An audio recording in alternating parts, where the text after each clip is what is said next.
Welcome to episode 89 of the BIC podcast, where Carlos was definitely not too lazy to edit. I don't care what Eric says. Nope. Definitely not the reason why.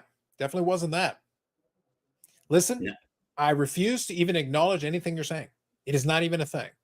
But nonetheless, it is a live episode of the BIC podcast. We're going to do it. So we're going to chat on the infamous CT scanner thing. Since apparently that's a thing, it's covered the nation. Look, I didn't even have the overlay ready to go yet, and now the overlay is back. Brett Favre is here overseeing us. So we're going to talk about the CT scanners, and maybe we'll squeeze in a couple of topics. I actually do have a card this week in case we got time for it. If we can squeeze it into the first segment, then we will. Otherwise, by the way, I also will acknowledge the participation, because in the community post, we did get some great participation. I will give you the winner. Spoiler, it might be Justice for Troy Dan this week. We'll find out about that and more on this episode of the BIC podcast.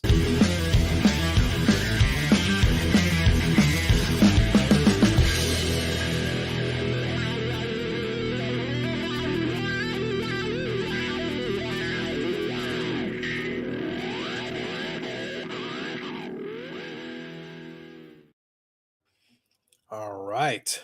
So now that we got that going, let's start off here, and I'm going to find the results. I'm going to pull up the results. And as we're going along, so I can see that the live seems to be going. So anybody can let me know. You guys in the chat can keep me updated just in case it's not working for you. But it seems to be, so I'll consider it working. One that I'll pull up from the post on the community tab. We were able to get 32 votes. So very good turnout. Appreciate everybody that was chiming in and participating in it. And I can tell you it was Justice for Troy Dan. The interesting ABA card photo was the winner with 50% of the popular vote. Yes, Justice for Troy Dan. Yes, well deserved. Yes. And hopefully second this was week lives up to the expectation. Yeah, well, listen, you're on a streak of one. So yes. Second was the Frank Mahovlich Nightmare Fuel card with 34% of the popular vote, and the Danhausen card did get 16%. So they all received votes, but Justice for Troy Dan prevails on this week. And it looks like, since it seems to be a thing, maybe we'll do a live poll tonight. We'll see how it goes. We'll do either the community post or we'll do a live, one way or another. Since you guys seem to like the participation side of it, if you're going to participate, then I'm happy to create a community post and we'll let people vote on which one they prefer. All right, so first I got a little confirmation here. Name, live on a Monday. What do we do to deserve this? Name, you deserve it. Without question, without a doubt. Carlisle here is working. Awesome. Thank you, Carlisle. Appreciate it. It's making it difficult for me to be 5% more mature on Monday nights. Just terrible. This is just awful. I feel terrible. But you know what helps our maturity, Eric? You know what helps? What does? AMG Collectibles and the AMG Collectibles YouTube channel. Yes, it does. It does. I am doing a live tonight, so you're not going to get the regular Tuesday evening drop, but you're getting a live episode, and it will be on the audio version available as well, because again, it does cut down on my amount of editing required, so we'll be able to work that in. And on Tuesday, we will be back with a regular episode of the AMG podcast, where Steve the Collector, the Scalps Collector people, and maybe Sherry, we'll see. We may be joined by another cast of characters, and we'll be showing some cards that came in the shop, as well as anything else that we want to feature as far as new products. The new SPX did come out, so we've got that going on. I think it was SPX. I forgot already. The product that we previewed last week. I want to say it was SPX. I think it might have been SPX. Yeah, we had the conversation. Yeah, so definitely that'll be one that we talked about, and then maybe they will be able to see what cool hits they were able to pick up. So that was the thing. We were able to talk through it, and then we'll see exactly what came of it, because they obviously had some in the shop. So thanks to AMG, AMGcollectibles.ca, and the AMG Collectibles shop for supporting the podcast and the channel. So before we get into the rest of talking some CT scanners, and not just for Eric's many ailments, because apparently it is once again joined the zeitgeist, and I did have some fun. We did have a video, a exclusive interview video with a CT scanning company. And I'll make allusions to a 1980s television special that also turned out about the same way. We'll come back to that in a minute. But regardless, let me do this, guys. Do you want to show off the silly cards? Because I have mine. If you know which one you want to do, then I can start with mine. I have. All right, you got it? All right. There's no doubt I'm winning. No doubt. Wow. Okay. No doubt. Easy. No doubt. He's got confidence. All right. So let me start off with mine then. So I'm going to start off with one that is thematically appropriate. I'm going to start off with, this is a Venn diagram of Eric's favorite things. We're going to include a little leaf. And then we've got the patron saint of the podcast, Brett. And thematically, if you know kind of situation. We know about the Leaf exotic mythical cards. including Eric's personal favorite of the Leprechaun chasing Reggie Lemon. So I should just go first then. You go with the Leprechaun card. Well, listen, the Leprechaun's pretty good. We know Leprechaun's pretty good. But I'm sticking to the exotic mythical, Eric. Same theme. How about Brett Havre with a mermaid? And hopefully the mermaid doesn't have a cell phone with picture capabilities. Oh yeah, we don't want him having Again, if you know, you know. With Brandon, does this seem like an appropriate combination that we should be including? Is this what we should be doing right now, Leaf? Nope. I thought I had another good one, but y'all might take my streak away with Leaf cards. I'm impressed. Listen, listen, Eric, I got serious questions. You look, the Leprechaun we know is a legend. We know the Leprechaun is a legend around here. But Eric, come on. That's something else. Brett and a mermaid. Yeah, and he should not be around mermaids.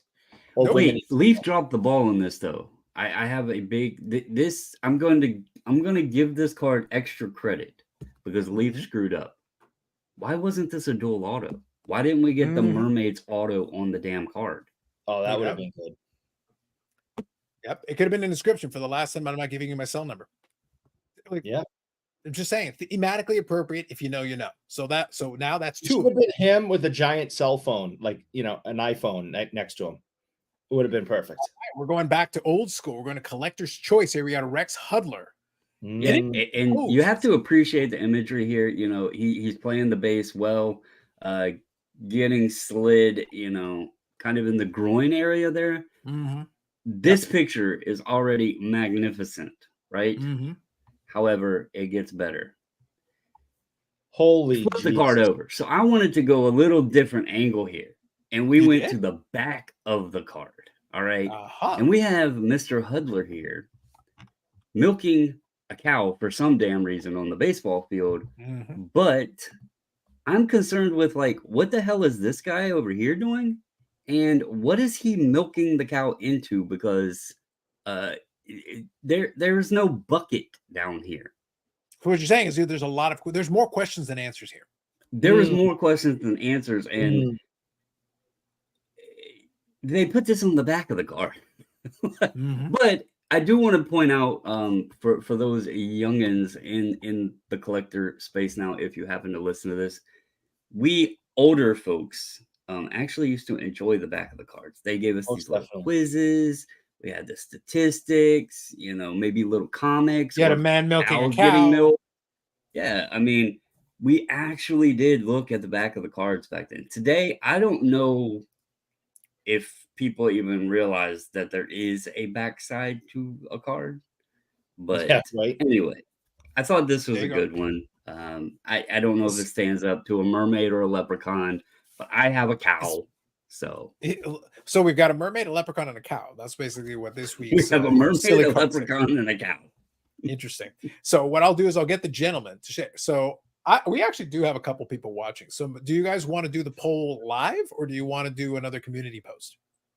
I actually kind of like the community post that lasted a week, right? Then it was up there for a week. We can do a community post. So what I'll do then is I'll get you guys to give me pictures, send me the pictures, and I will get them posted up. I'll put it in a community post probably tomorrow, and that way everybody's basically got a full week to vote on it, and it'll include images of all the above, so you'll know which one if you want to vote for any of the above. I just want to point out that this leprechaun is absolutely, without any doubt, clearly on cocaine.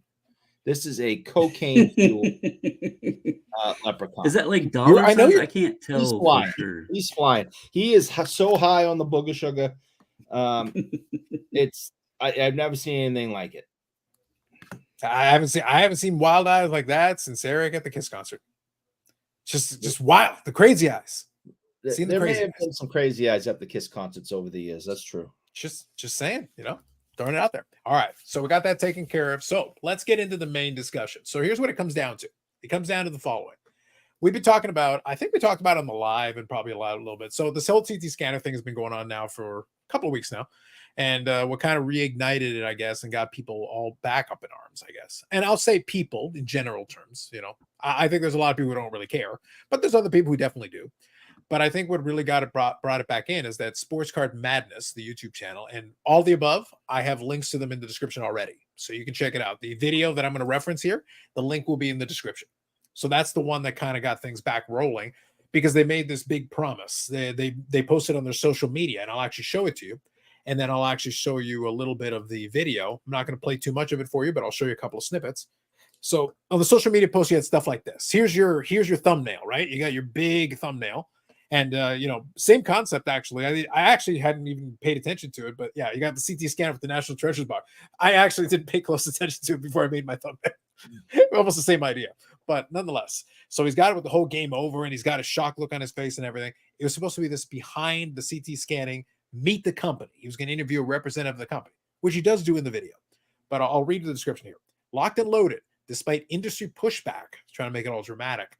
This is airing Sunday, 5 p.m. Eastern on the Sport Card Madness YouTube channel. Never seen before footage and an exclusive interview with the CT scanning company.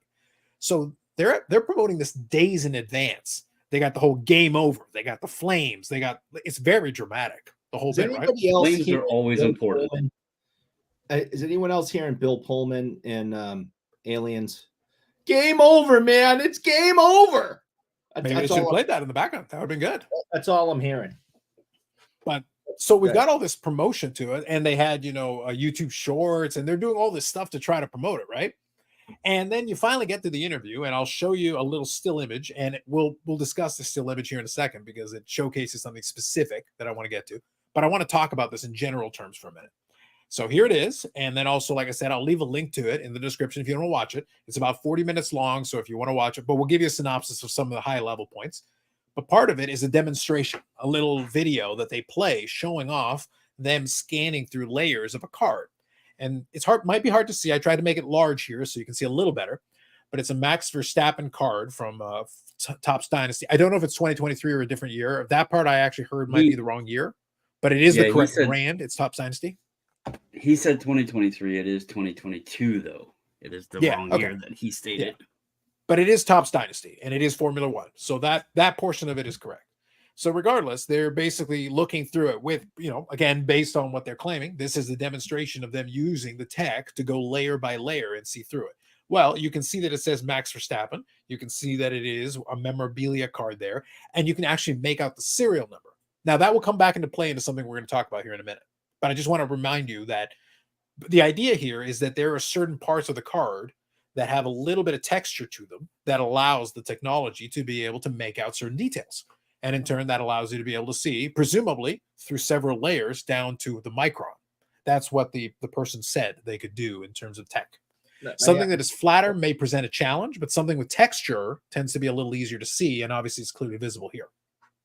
I just have a quick question because I obviously don't open up wax. I've never opened up Top Dynasty Formula One. So the first thing I notice is this is in a already in a mag holder. Is that how they come? One card. That is right. One card per box. That is right. One card per box, and they come in mag holders already. That is correct. Yeah, and that box is probably 1,500. Oh, good Jesus! Somewhere in that range. You people are nuts. I know, Eric. Listen, if it was chocolate stick cards, you'd be in for at least 15,000. But we got to make do. This is like the cheap stuff. Well, this is the cheap stuff. But the point is that when you've got something like that, then obviously there's plenty of incentive financially to figuring out what it is. So we're going to talk about the implications of this. But just at a high level, I wanted to start off just by presenting this. So let's talk implications here, just so we're all on the same page here. Name makes a valid point. Eric also noticed the mag holder's upside down. See? 5% just madness. 5% more mature. 5% more mature. All right. Before I get into some of the implications of this, we can speak to the morals, a whole kinds of things. Before we get to that, though, just high level. Brendan, you saw a little bit of it. I watched the whole thing, but just high level. Do you want to give a couple of thoughts, and then I'll summarize a couple of points, but you first. About this particular interview, and I'll keep it to that and keep this short. I did not watch the full thing. I will. I don't want to be mean, but I'm going to be. Be mean. What I did watch was pretty boring and did not retain my interest very much, even though I was interested in the topic.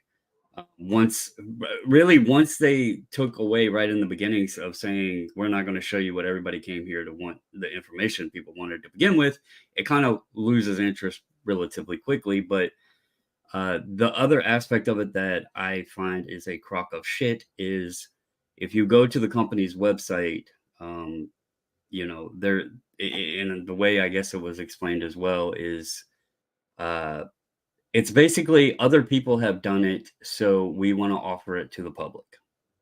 And to me, that is the dumbest excuse to take money from people and offer a service is, well, they're doing it, so everybody should do it.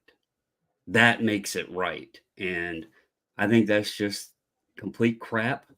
And there's lots of things in this world that some people do, whether right or wrong, that other people will never have the opportunity or just do not have the right or access to do. And why, you know, it feels, well, we're going to offer it to everybody, so now it's okay. It is a thing is beyond me. But anyway. Sure. Okay. I think that's fair. So let me touch on one or two things that we'll get into, and then we'll kind of play off of it from there. So let me start off with this concept before I get into anything else. I mentioned that part of the whole promotion for this was making it into this big exclusive. You know, they literally says exclusive on there. It's supposed to be this big interview where you're getting to answers to the questions that you have. That's the way this was sold to us. And I showed the guys, and Eric will appreciate this reference, and anybody of the right vintage will also appreciate this reference, but I do know this one as well. So let me show the image while I explain it. Eric, just high level, can you just tell us what we're looking at here? What is this? It was one of the most disappointing nights of my life, and I've had many. Back in the 80s, they discovered Al Capone's vault, and there was an ABC special on it. I think it was ABC did a special with Geraldo Rivera, and they were going to dig it out and open it live to see what possibly could be in Al Capone's vault. And it was quite disappointing. Yeah, they basically found not much. They tried to milk it because it was live TV. They didn't actually know what was inside.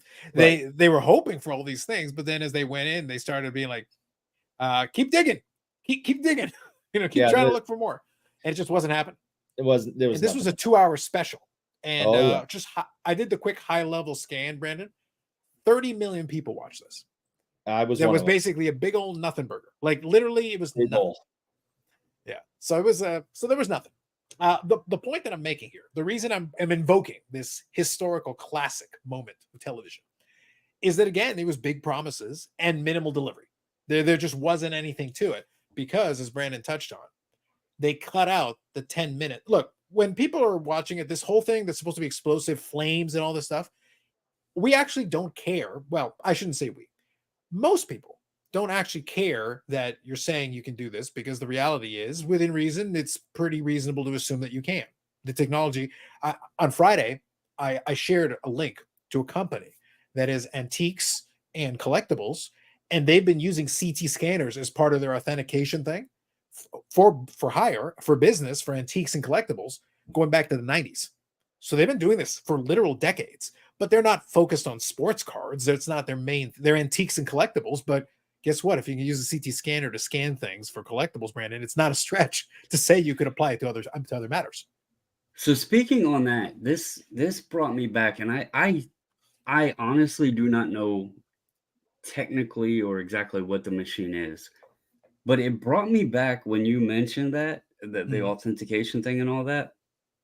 When Peter did that little, I can't remember, was it with SCI when he did the little walkthrough? Yeah, it was with Jeff, and he told Jeff to guess the grade of that vintage card or whatever, and then put it in the machine and showed the crease. That took me like back to that moment because it almost feels very similar. That might be more so the machine you're CT, talking about is one that's looking at a surface of texture. CT can actually go in layers. That's the whole thing, is that it can go by layers. The one you're talking about can read like the topography of a card and give you surface and things like that. But the reason I brought that back is because there's another example of technology that is used in this industry. Yeah, it's been used for a while. You know, so it doesn't surprise me that other people are using the CTs or whatever, because like nobody talks about that machine, even though that could really help people out a lot too, especially with vintage on, you know, seeing things that are naked to the you know, or aren't visible to the naked eye.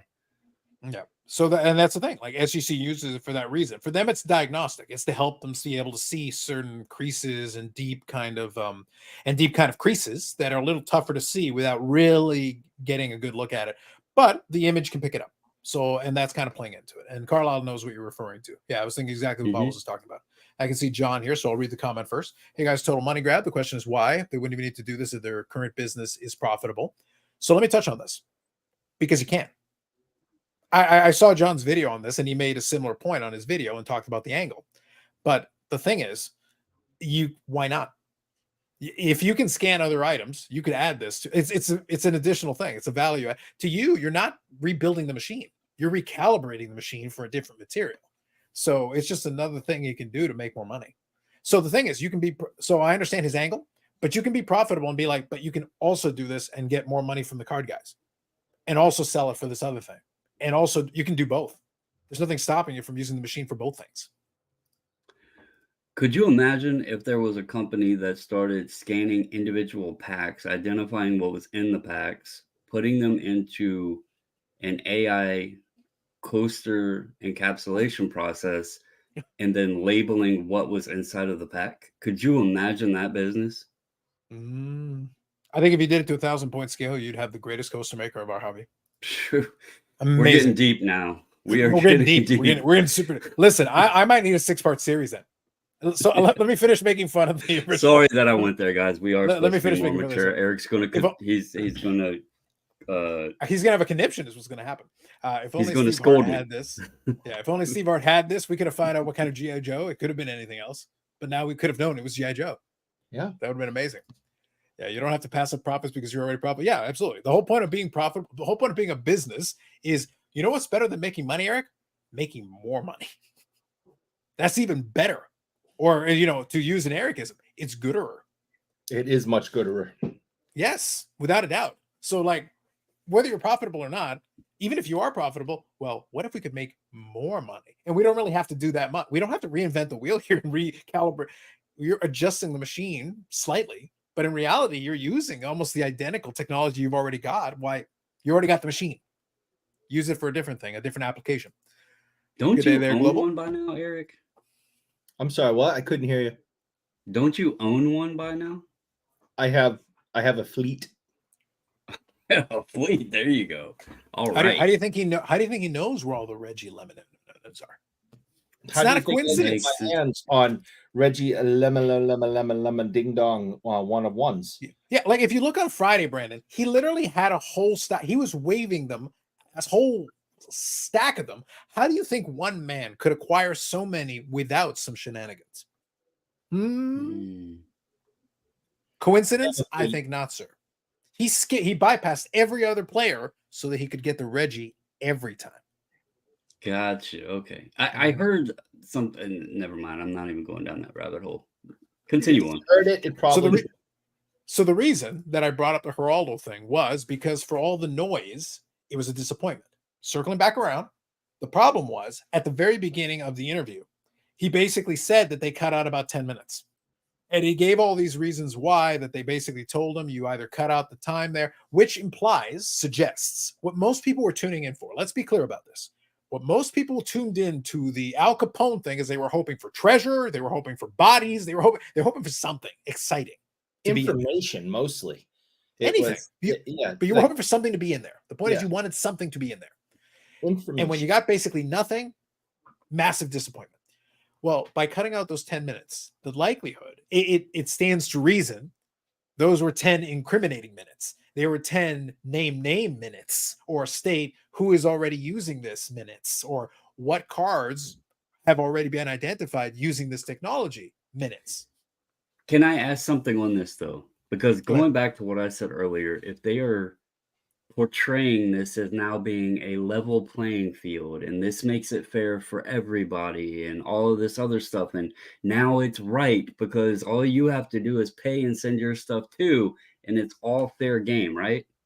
Then what would it matter if you know the names of those using it? In fact, most companies want people to say, hey, this CT company was the greatest experience ever. Hey, they did such a great job. Hey, they're so accurate. Hey, their timing is great. All this.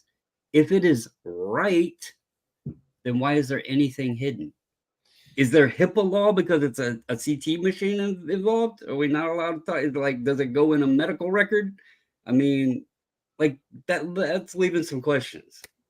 So I'm going to pick up what you're putting down, but I am just going to say, like, let's just state the obvious here. If you're one of the clients, you have no interest whatsoever in sharing anything you're doing. You're part of what you're paying for is discretion. You're basically saying, like, hey, I want you to do this, but we're not talking about it. So if they get wind that you're going to that you said something that implicates or directs them, they're going to be like, yeah, there'll be none of that. No, thank you. It's because they're paying specifically for discretion. So you as a company, it behooves you to keep your clients out of your mouth when you're dealing with whatever you're dealing with, because you want to get other business. Your job is to leave their names out of your mouth. Which is exactly why I say it's horseshit that they're trying to present it as it being right. Mm-hmm. That's fair. And now I'll also say this: the end result, and I understood why. The guys, basically what they did, the Sports Card Madness guy, what he did in effect was he made the suggestion that if they don't cut the 10 minutes, then basically you don't get to air any of it. My counter is, in effect, you gave nothing. Because if you remove that 10 minutes, what you did is you basically gave it a 40-minute infomercial. Mm-hmm. Now, if you want to do it a 40-minute infomercial, if you do 5 more parts, then maybe you can get part ownership of the company. No, wait, too soon. Sorry, never mind. Moving on. Moving on. However, the point is, it's been done before. The point is, allegedly, it shall never die. But anyway, okay. So the point is, though, by removing that, you in effect completely stripped out the only reason that people were paying attention to it in the first place. So all of a sudden, your exclusive lost all of its luster. It's gone. Like, as soon as you remove that, it's nothing. You basically said, okay, we got this interview, cool, but all this guy says is like, hey, yeah, we got this technology and it works, and he's making his own justifications, he's promoting his brand and whatever. But outside of that, there was really no discussion points. Like, there's actually nothing in the remainder of the discussion of the interview that is really worth parsing out that much. You don't even need to spend much time on it because there's not much to it. That's what you run out to. So it's like, all right, we're gonna do it. It's fine. And the problem is that these guys have actually done several of these interviews. When the announcement was that Burbank went away from eBay and went to Fanatics, they had an interview with Rob Veras from Burbank. And Rob Veras kind of talked about why he did it, but he was mostly vague. He didn't really say anything about any particulars of anything. It was the same kind of thing. It was like, hey, you guys have kind of the exclusive. You got the first, words from Rob Veras right after this deal. And what did he say? Not much. He said, we're looking forward to work with them. We think they're a great partner. Like, I'm paraphrasing, but effectively what he said, it was kind of what you expect him to say, which is fine. But don't make it like this big, crazy exclusive, when in reality, all you got was basically what you would have gotten in the press release. Rob's a smart guy. He knows how to talk. He knows how to talk his way around. He's not going to reveal too much. And you had a good analogy with the whole Geraldo, looking in the vault thing, but I think this is a better analogy would be the missing 18 minutes on the Nixon tapes. And there was all the meat and the potatoes. Everything else is just garnish. And you want this information, and the company is making sure that we don't get it. Why? Mm-hmm. And that's that you already asked that question. Well, anytime someone doesn't want to give you information, no matter who it is or what the subject is, there's usually a negative reason for you and something positive for them. Right? So as soon as someone starts talking about not wanting to give you all the information, start questioning that. take it further though, because the information obviously must have been given, but then it was redacted. Oh yeah, somebody, their PR person went over and shot their mouth off, and then the owner or something went, "Hey, how did it go?" "Oh, great. We talked about this, and the owner went, "You did what?" Get him on the phone. Something like that. Yeah. In effect, though, what's funny is that they actually made kind of I understood why, but they actually made kind of a critical mistake, because I bet you it would have been more interesting if they had done it live. Even if they're not taking comments, even if they're not taking comments from the chat, even if you start off with the idea like, "Hey, chat, I'm going to focus on the conversation. You can listen in and I'll scan over, but I'm going to focus on the conversation," which, by the way, is your right to do. Again, there's no rule that says you have to interact with the live. You can. It tends to be better for everybody involved if you're interacting a little bit, but you don't have to. We don't have to have comments, and we don't have to interact with those people. No, I do it because I do it only because of your passion and joy for it. No, I've been doing this for 4 years now. I did not know that was an option. It is not. It is an option. But then they would question, Eric, what you have to hide. What do you have to hide by not interacting with the people telling you the truth? Just saying. But anyway, so the point is, you can, if that's your rule of engagement that you choose to go under, "Hey, we're going to focus on the conversation. We'll focus on this, but I'll scan over occasionally if something comes of it." But the point is that if you had done that, your 10 minutes would have been in there. If the guy had mouthed off and said something you shouldn't have said, it would have been there, because the internet doesn't forget. Right. As soon as you pre-recorded, then you do have the option to redact. You do have that. You have that luxury of the edit. You've got that option available to you to be able to pull that if you wish. So I understood. Like from the company's perspective, you want to pre-record it, and you want the ability to look it over before you give the green light to publish it, which is in effect what happened. That's basically what happened. They got a chance to look over it, had kind of have first right of refusal, and got a chance to say like, "Hey, cut this out, or you're pulling the whole thing," which is what they did. But it was their right. You gave them the right to do that by what you agreed in order to. But then what was left over was nothing more than a promotional piece. Right. I hope you got some money, because in effect you gave them a 40-minute commercial. That's really all it was. Once you strip out that piece, that is the part that people were actually tuning in for, because that's really what they were looking for, not the rest of it that you left in. I will quickly read Global's comment here. The question about morals and ethics and whether or not they should do it, because they can, is convoluted, because we all have different morals and motivations in using the service. So I think there's an element to that. There are differences in terms of how people will perceive using or not using those kind of services. The truth is, and so let me touch on this, because I'll circle back around to it, and I think it's important. How you feel about it is completely okay. So I'm going to start with that. How you feel about it is completely okay, because that's how you feel about it. I can't tell you wrong for feeling that way about it. That's fine. I'm looking at it, and I'll just give you this up front. I'm looking at it from a perspective of predominantly a singles buyer. That isn't to say I don't enjoy opening wax, because I totally do. But realistically, most wax is not at a price point that makes sense for me. So when I do get a chance to, for me, it's a special treat. It's actually kind of nice when I get a chance. And oftentimes, if you see me or show off that on my other channel and everything that I got to open some wax, is because I got it at a phenomenal price. And if I get a phenomenal price where I feel good regardless of the outcome, well, that's a different conversation. That's fine. But most of the time, if you're asking me to pay retail on it, I can't do it. It's just, it doesn't make sense for me. So for me, I've opened very little wax, especially at full retail price. That doesn't really happen for me anymore. Other people may have the ability. That's fine. I don't. But the point is that once you strip that away, then I don't really care how you, as long as the singles that I'm looking for get available in the marketplace, and I have a chance to purchase them fairly at whatever the market rate is, and I am able to afford them and purchase them, then I don't really care how they get to the marketplace. I don't care who pulls them. I don't care what technology you did and didn't use it. But that's only me. You may be very morally offended to it, and I'll give an example here, because Spitballin Wax, and we'll touch on that one in a minute, Brandon. But Spitballin Wax had a very Cards.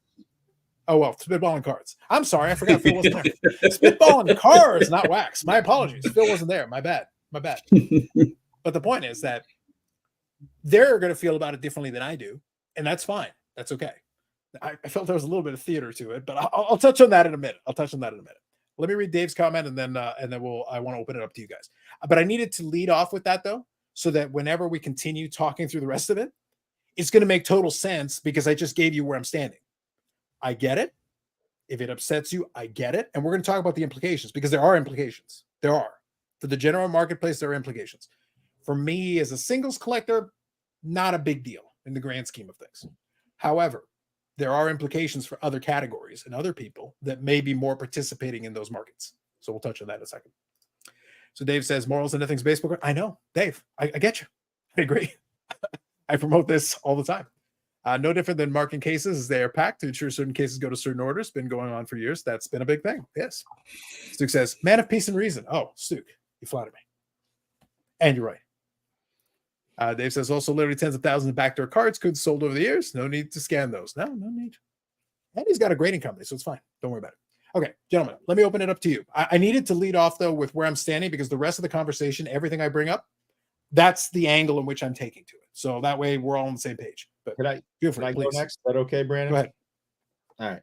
So I look at this in two different ways, right? A big picture, small picture. Big picture, I think it's wrong. It's cheating. It's fraud. And I'm sure somewhere a lawyer could argue that this is illegal. So that's the big picture. It's wrong. It shouldn't be done, in my opinion. The smaller picture is this is rich people problems. I can't afford $1,000 plus boxes. I can't afford $1,000 plus cards. None of these will ever be in my collection. This affects me in absolutely no way. And I am confident to say that this affects maybe 85%. Being generous, I think it's probably more like 90% of the hobby. It does not affect them in any way because you can't afford a $5,000 piece of cardboard. But for those who have millions of dollars accessible to them, and a 1,500 box is not a big deal. You know, this is just another game for them to play, another way to cheat the system and, screw their competitors over, I guess. But this will never affect 85% of the people in this hobby, in my opinion, because none of us can afford any of the things that are worth putting through a CT scanner. I don't think, Upper Deck,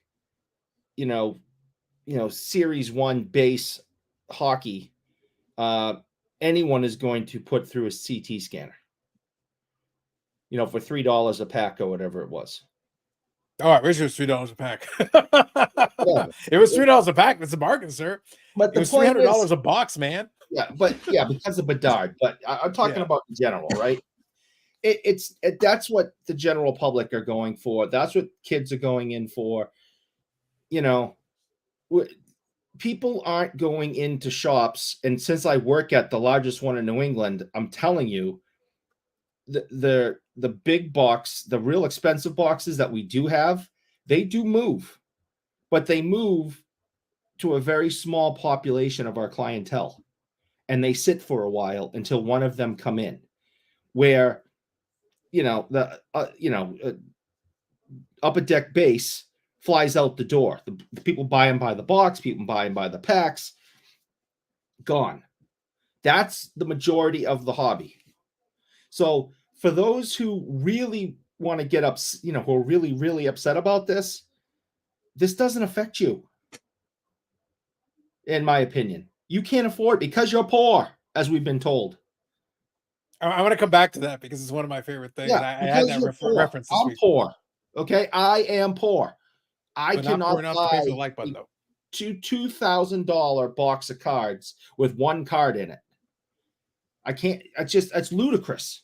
Well, not with that attitude, Eric. No, it's ludicrous and stupid. Okay, Brandon, he's got a very bad attitude. Well, I understand why somebody who has tons of money wants to make sure they know what's in it before they buy it. fuck, you know, I get it. I'm never going to have that problem unless I win the lottery. Okay, I want to chime in real quick because we keep having all of this stuff happen in the hobby, right? Thing after thing after thing. And we keep hearing, there's several things you'll hear. A, it's been happening for years. B, it doesn't affect me and it doesn't affect majority of the hobby. C, and more appropriately, is it'll be forgotten about. And in most of those cases, the forgotten about, that's damn true because people just forget and move on. But the A and the B part, A, things have been happening. There's been shady shit going on for years, yes. But the part that always gets me is when people say it doesn't affect me. Or as Eric said, probably 85-90% of the hobby, it doesn't affect. I disagree with that because every time there is another example of shady shit that's going on in the hobby, whether big or small, whether directly or indirectly, it goes back to the old saying, shit rolls downhill. I don't care if you're the millionaire buying the $1,500 boxes or if you're the guy buying 69 Topps hockey cards. The hobby overall is it's its own little entity, and we do things differently. So it may not affect you as much, but it is still in some way indirectly affecting you. It may not affect you as much that you really care, but it is still affecting you. And another reason to point this out is if it didn't affect people, especially on the 85 to 90% level, why do so many people talk about it? Why does it become topics? If it's not affecting us, then why in the hell would we ever care? That's the point, and that's the part that always gets to me because it's just another thing on the list of bullshit that continuously happens. And it's just, oh, well, scratch that one off, scratch that one. And when are we going to get to when are we going to say enough is enough? That's the real question we need the answer to. What is too much? Sure. So let me read a couple of comments here because I want to touch on something you brought up. So I think there were some good comments. So thank you for that. Let me read a couple here and we'll get into it. Carlisle here said, might be able to scan a case to authenticate it. So that plays into that website that I gave for the Friday because they have been doing it with antiques and collectibles. And for them, it is authentication. For them, it's verification and authenticate. That's what their business has been based on. They've been doing that since the late 90s. So that's what they have been using the technology for. You could use it for that, or you could use it for evil. So the technology is the same, but what you use it for and what you apply it for them is for authentication and confirmation of antiques and collectibles. That's what they have been using it for. But could you use it to authenticate a case to make sure certain things are where they're supposed to be? Yeah, because people reference the Golden Touch. In the Golden Touch, they used a scanner. I don't remember if it was a CT scanner or a different kind of medical scanner, but they used it to confirm that an iPhone had the correct components inside the box. The purpose was for them to authenticate that the box was legit and it had a real iPhone in it without opening the iPhone box. That's authentication. That's a verification process. So that was a legitimate, quote unquote, use of the technology, right? So that's why they used it. But could you use it for other? Totally, 100%. So it's in the eye of the beholder, and also who decides to use it and what their intentions are when they're doing it. For them, it's the consignor brought this in. They need to make sure it's real before we take it to auction, before we try to sell it to somebody else. We need to make sure it's real. As soon as they got the information they needed, they said, okay, it's real. Cool. We're good. We've scanned it and we've confirmed. But in this case, you could totally use it for more illegitimate means by confirm. Oh, actually, that's a really good hit. Yoink. I'm going to separate that out from the rest. And the rest of the case can go into the auction. It doesn't matter what's in it because it's not as good as this one. This is the good one. And then the rest of it is just, yeah, it's okay. The boxes are closed. They're still sealed, but there's some other stuff in it. To that point, okay, and on the Spitballin episode, Teapot was very adamant. He even went as far as accusations against... I dare say he brought the passion. Yeah, and he blamed by name certain breakers that have been questioned amongst many times. And he even went as far as saying that statistically it was impossible to do what they were doing, and said that this is kind of proof of potential what was going on. He did recant a little bit and say that he can't prove it or whatever. But here's my question on that. As you say, well, I'm going to just snatch this box out and the rest can go to auction or whatever. To accuse the breaker of using the technology to identify the cards, please explain to me what actual benefit it gives them when they're opening a box that has a 6 to 7 figure card in it and they're not raking in that amount of money. Like, that part was the part that didn't make a damn bit of sense to me. Because if you are indeed identifying those cards, why are they winding up in your breaks? There's only one possible reason I can see, and that would be if they actually held the spot that contained, or for the team that was in that box or case or whatever contained. If that is the case, that's going even deeper to the shady side of shit, and that should be looked into. But when we're withholding 10 minutes of information that could potentially talk about who is doing these sort of things, it's kind of hard to get that information or potentially identify it because we don't have it. So, but otherwise, I don't see why, if they know that $100,000+ piece of cardboard is in a box, that they're going to throw it in a break that they're probably breaking for $5,000. Like, that shit doesn't make any sense. Yeah, well, that's the argument, is that if you know what's in it to the degree that you know it's the item, that you could just pull it for yourself and be done with it. The other part of it, though, so I guess it depends, though, because the other part of it is, if you're a breaker and and you intend for your business to be breaking long term, then you do want some monster hits available. But you could direct them. So the point is, if you know which box has some of the stuff thing they pulled. No, I get it. But listen, you can make a lot of hay off a couple of big pulls. It's not dissimilar to, let's put it this way. Let's use something that's a little more random, but the concept is the same. I don't know if you guys have it around you, but I know that in a lot of the kiosks and things that do the lottery around here, if you've got a place that actually gave the $1 million ticket or the $10 million ticket, if the jackpot was pulled here, they'll have like a big old sign that said, $10 million jackpot pulled here. That has absolutely no bearing on your ability to win anything. That in no way helps your odds in any way, shape, or form. You are no better served buying your ticket from here randomly with random numbers than you are down the street, 5 miles down the road, or on the other side of the country. It makes zero difference.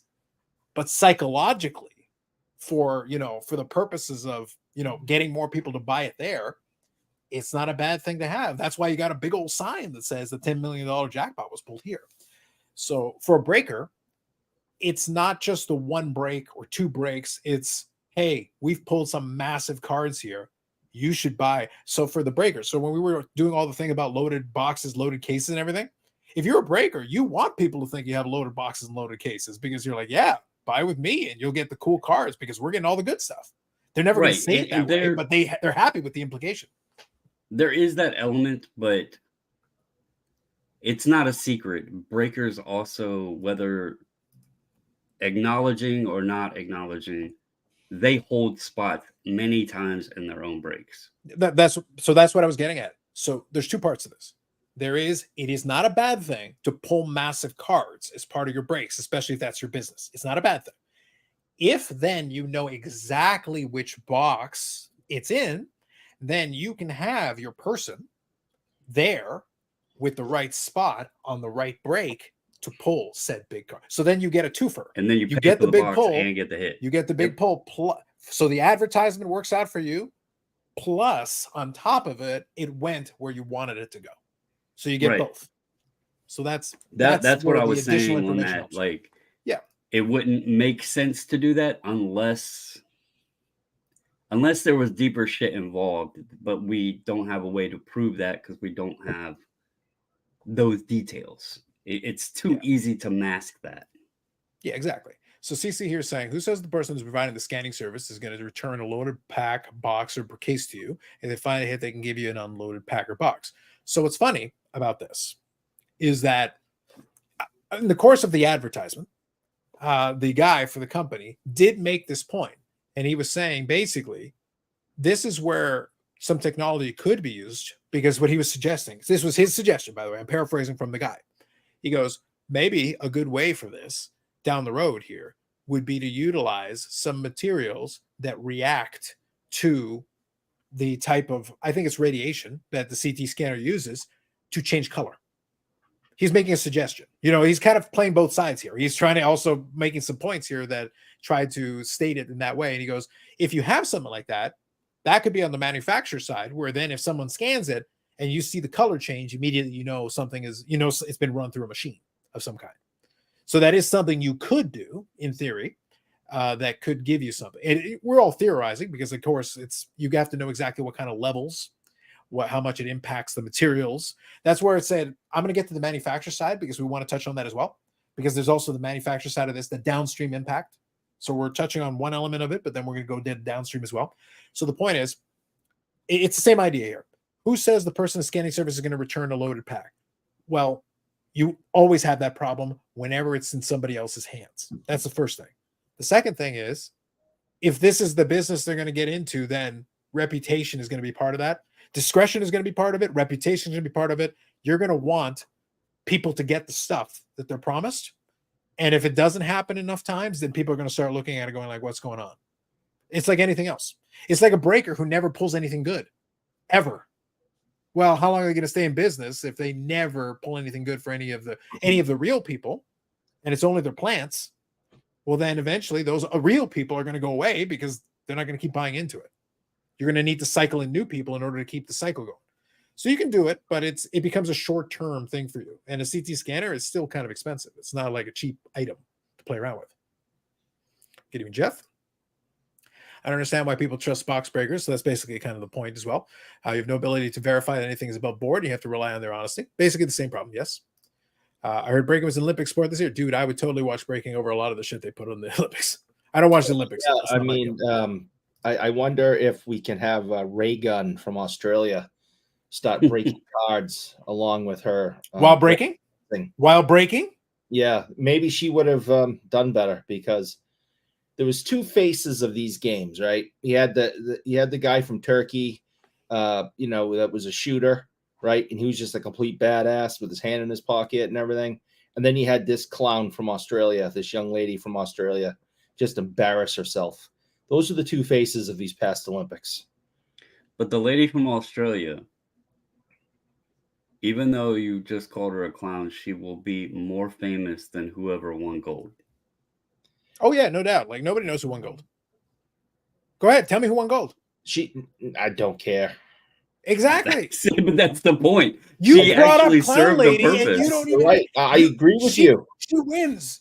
She wins. She wins. Yeah. I hope she goes back to Australia and gets some kind of commercials or something where she's. Oh, she'll get all the commercials, Eric. Australia might have commentator sent for Olympic her. breakdancing. I have no idea what the hell she could possibly sell. But a breakdancing course.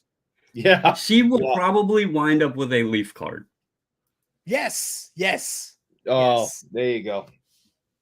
Ray Gun gets her own, and she will inscribe it. Damn the French judge. She can blame the French judge. I did my best. Yeah, I did my best. Did you? Did you really? Listen, I don't want to hear one word from you, Eric, until you go over there and show them what a b-boy can do. I listen. If that's all it takes to be an Olympian, I think I have a shot in the next Olympics in LA. Now you have 4 years to prepare. Now you know. Yeah. I don't think. No, they said they're not doing it.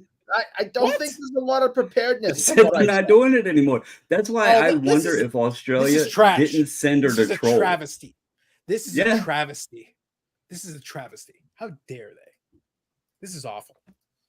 Now I'm offended. This is terrible. And I did not watch more than like 5 minutes of the whole Olympics. And I watched it while I was sitting in a bar in Hamilton. That's when I watched it. That was it. Otherwise, I don't give a shit. I don't care. There were some great stories and some great great athletics all around by many people. Yes. That ray gun. Yes.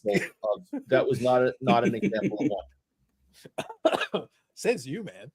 Robert, what if you says everybody? She scored a 0.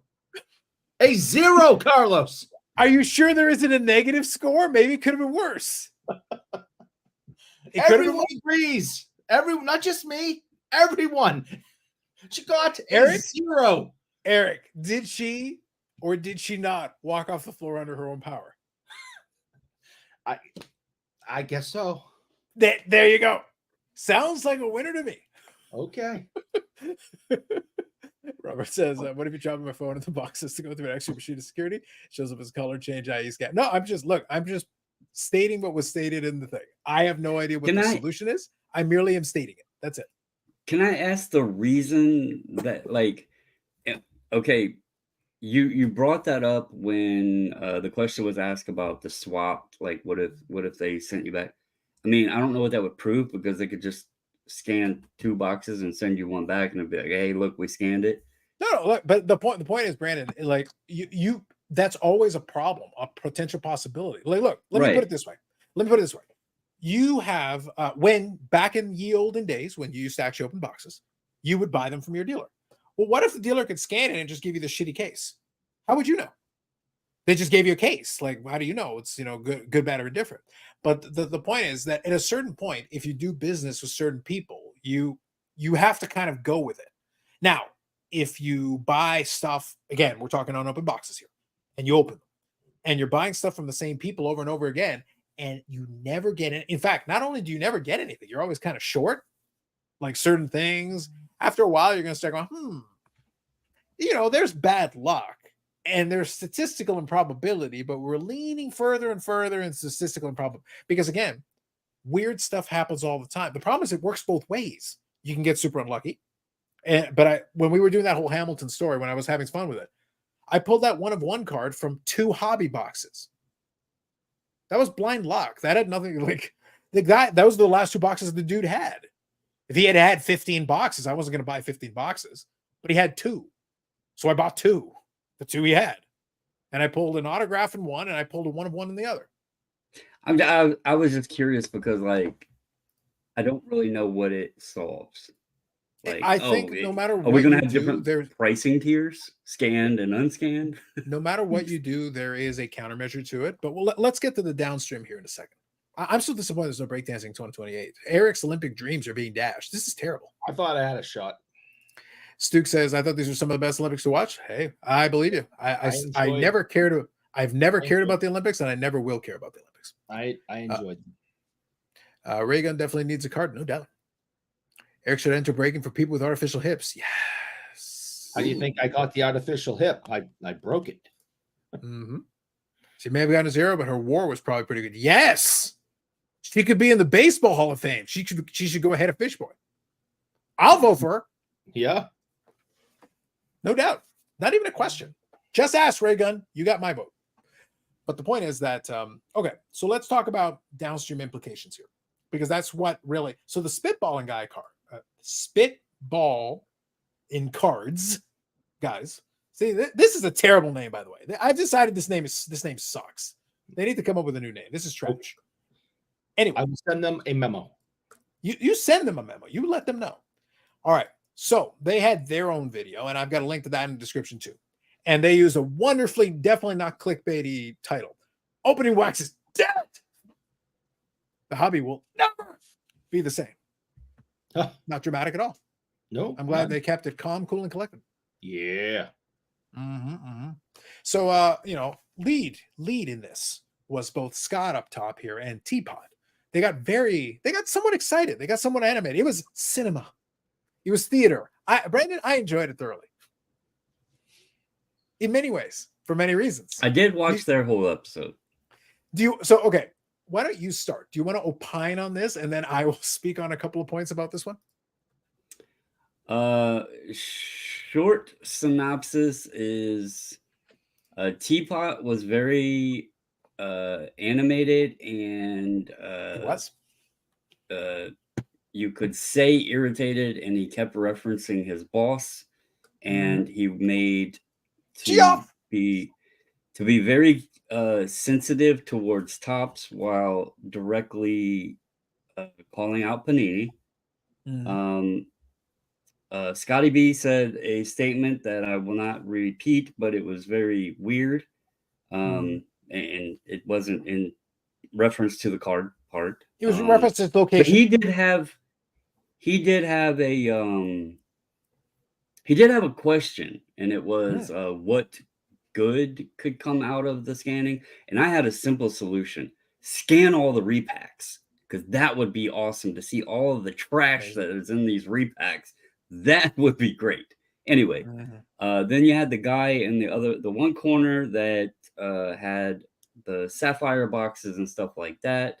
And you could kind of sense that maybe he was a bit worried about the value of his wax collection. And the other guy didn't say a whole lot. Yes, that's basically it. Yes.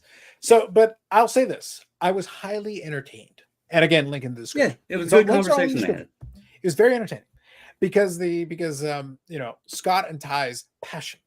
It was pure cinema for me, Eric. Like it was magnificent. It was basically Citizen Kane. It was fantastic. Like I was moved. I was moved to cackling mostly, but the point is I was moved, very moved. It really was. But part of the reason I was so moved by it was because it was so hilariously over the top. Like, let's talk about real downstream implication. Let's talk about it. This is significant. I led off by saying, for me as a singles collector, it is less impactful, and I gave you why. However, I'm not going to state that it is not consequential, because it is.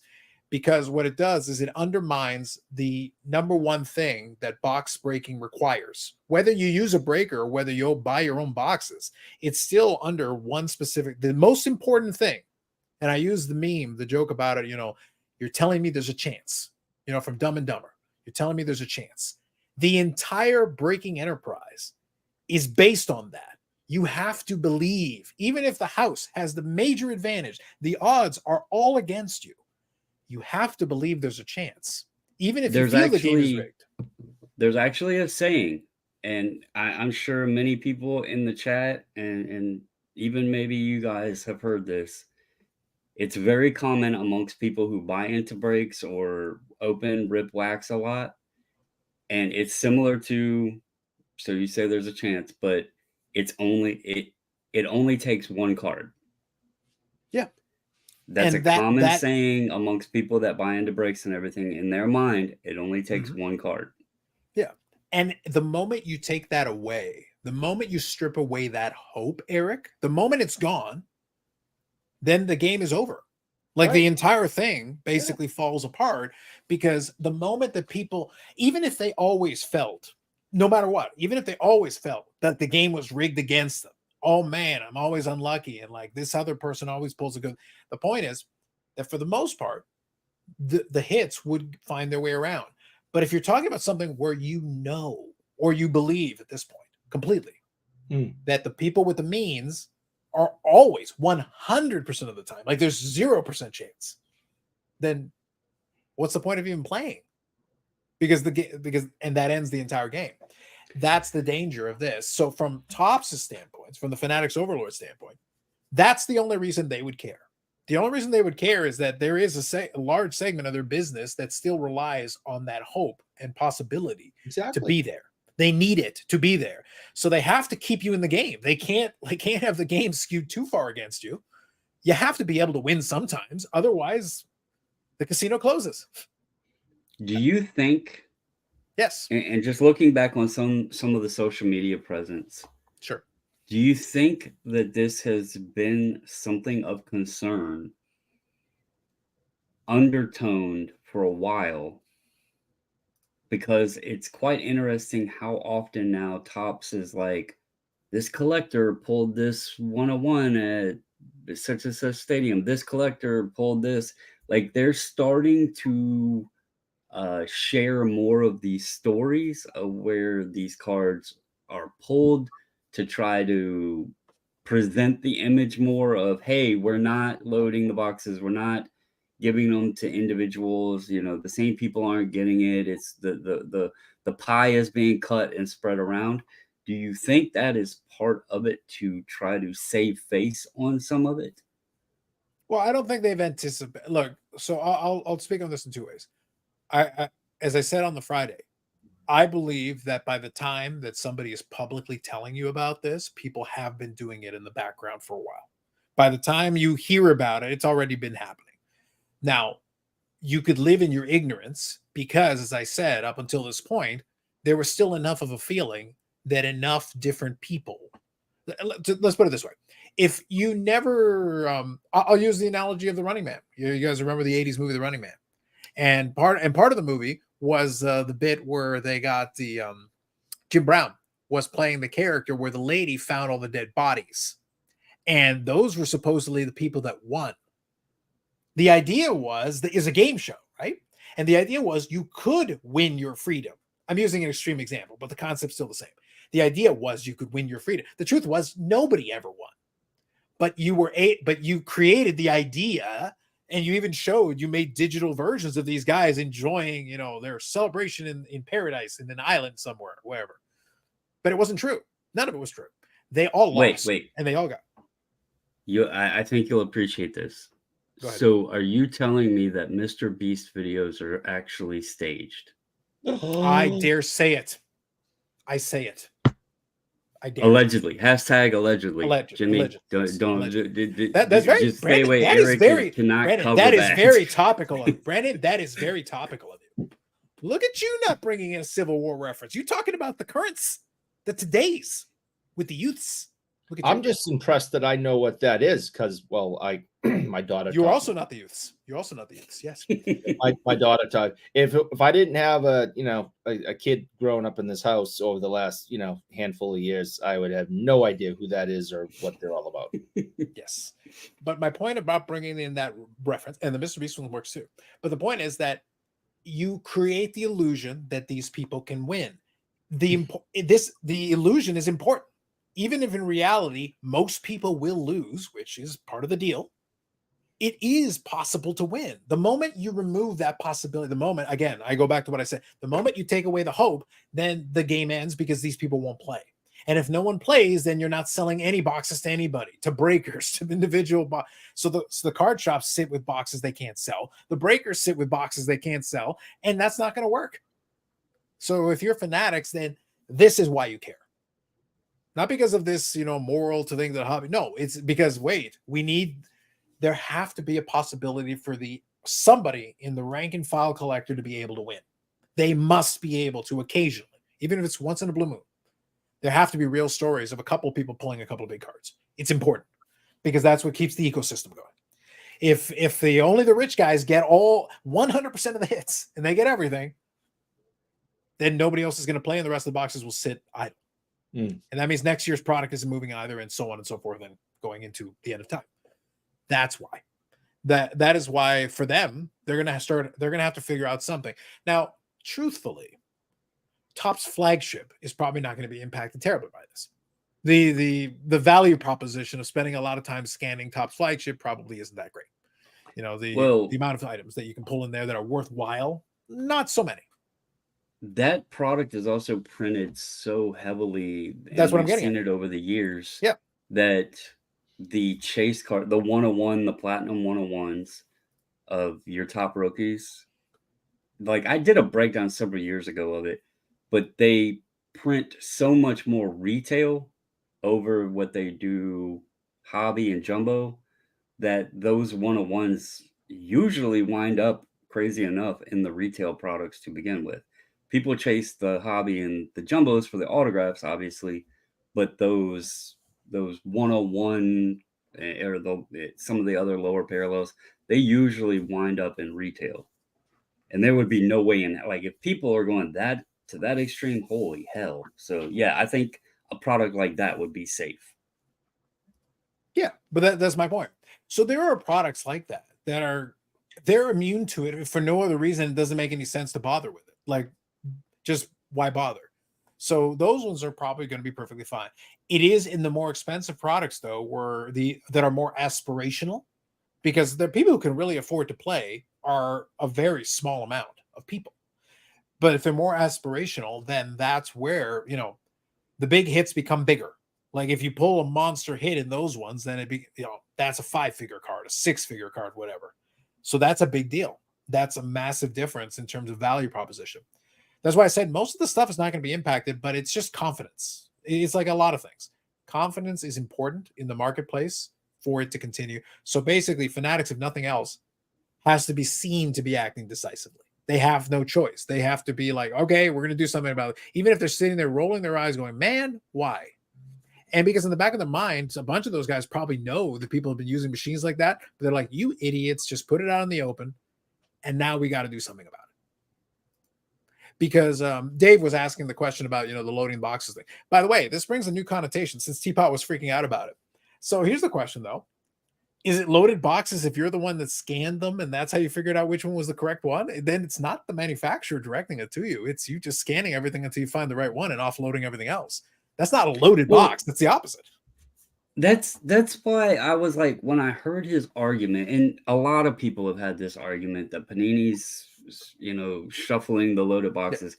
Yeah. They don't understand and I'm not going to sit here and say Teapot doesn't understand it because I'm sure he knows a lot about the backside of things. But Brandon, all I'm going to say is this: that didn't sound right. If you, yeah, I was going to say it sounds like a sister in Idaho. It's like calm down. The point is, you'll get the reference if you see the Spitballin Cards. Okay, you'll get the reference.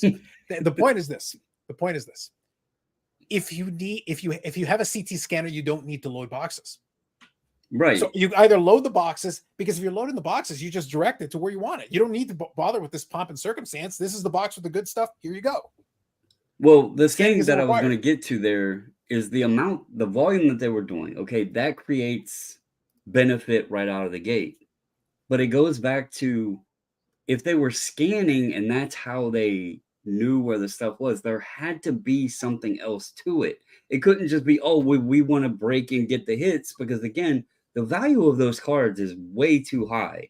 And you pull 3 of them and all of a sudden you got a lot of cases that you need to open to compound the profit off of what you could have had if you knew that those cards were in them boxes and you just pulled the damn card for yourself. Like, that's what I'm saying. There had to be something deeper.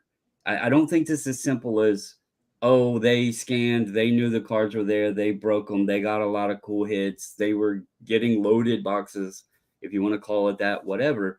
There has to be something deeper there where those cards were benefiting beyond the break.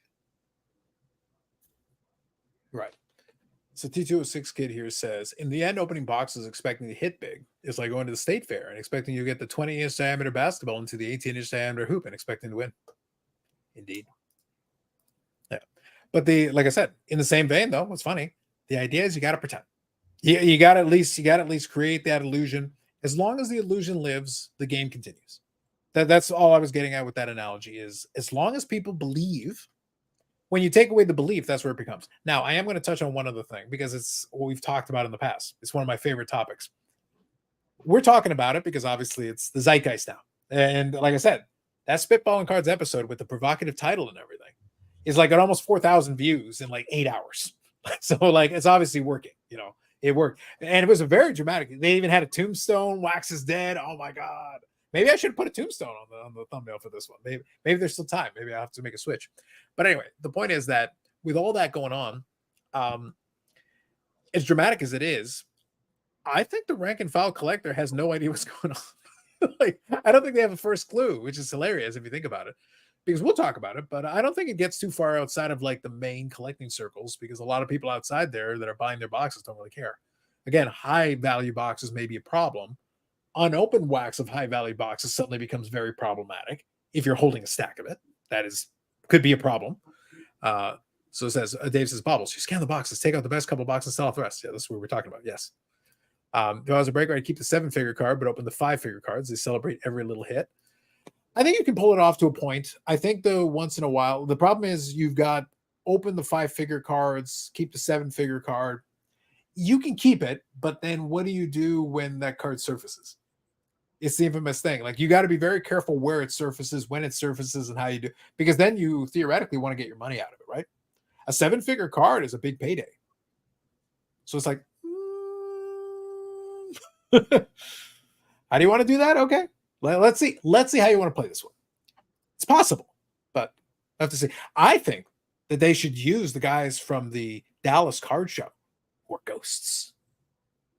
Yeah, they continue to not be found. Perfect example of they're ninjas. Things just disappear and forgets of it, like just forgotten about. Ninjas. Eric. $2 million worth of Still cards haven't been stolen found, in Eric. 10 seconds, and nobody's talking about it anymore.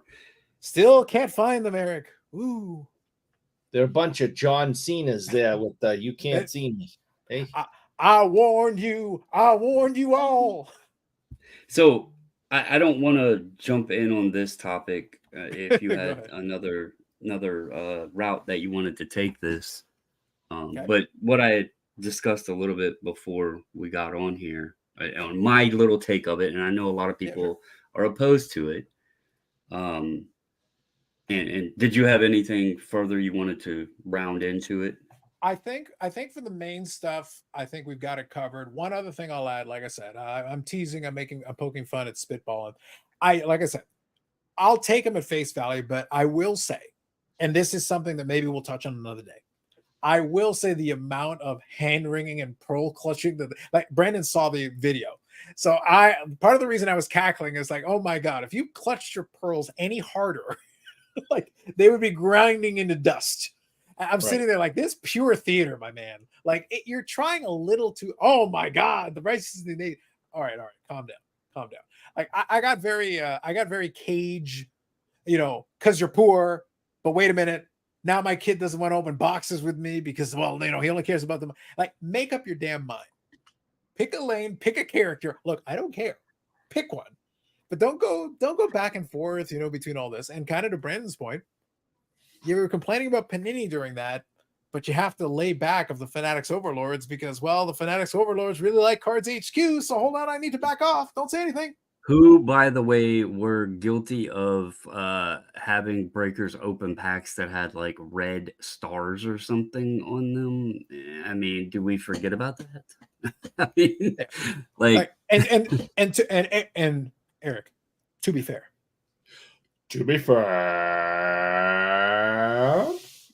thank you. We don't rag on Geoff as much as a lot of people do. We don't. No, we do not. Because we really, like, honestly, I don't have an issue with the dude. Like, you guys do you, but I don't have an issue with the dude.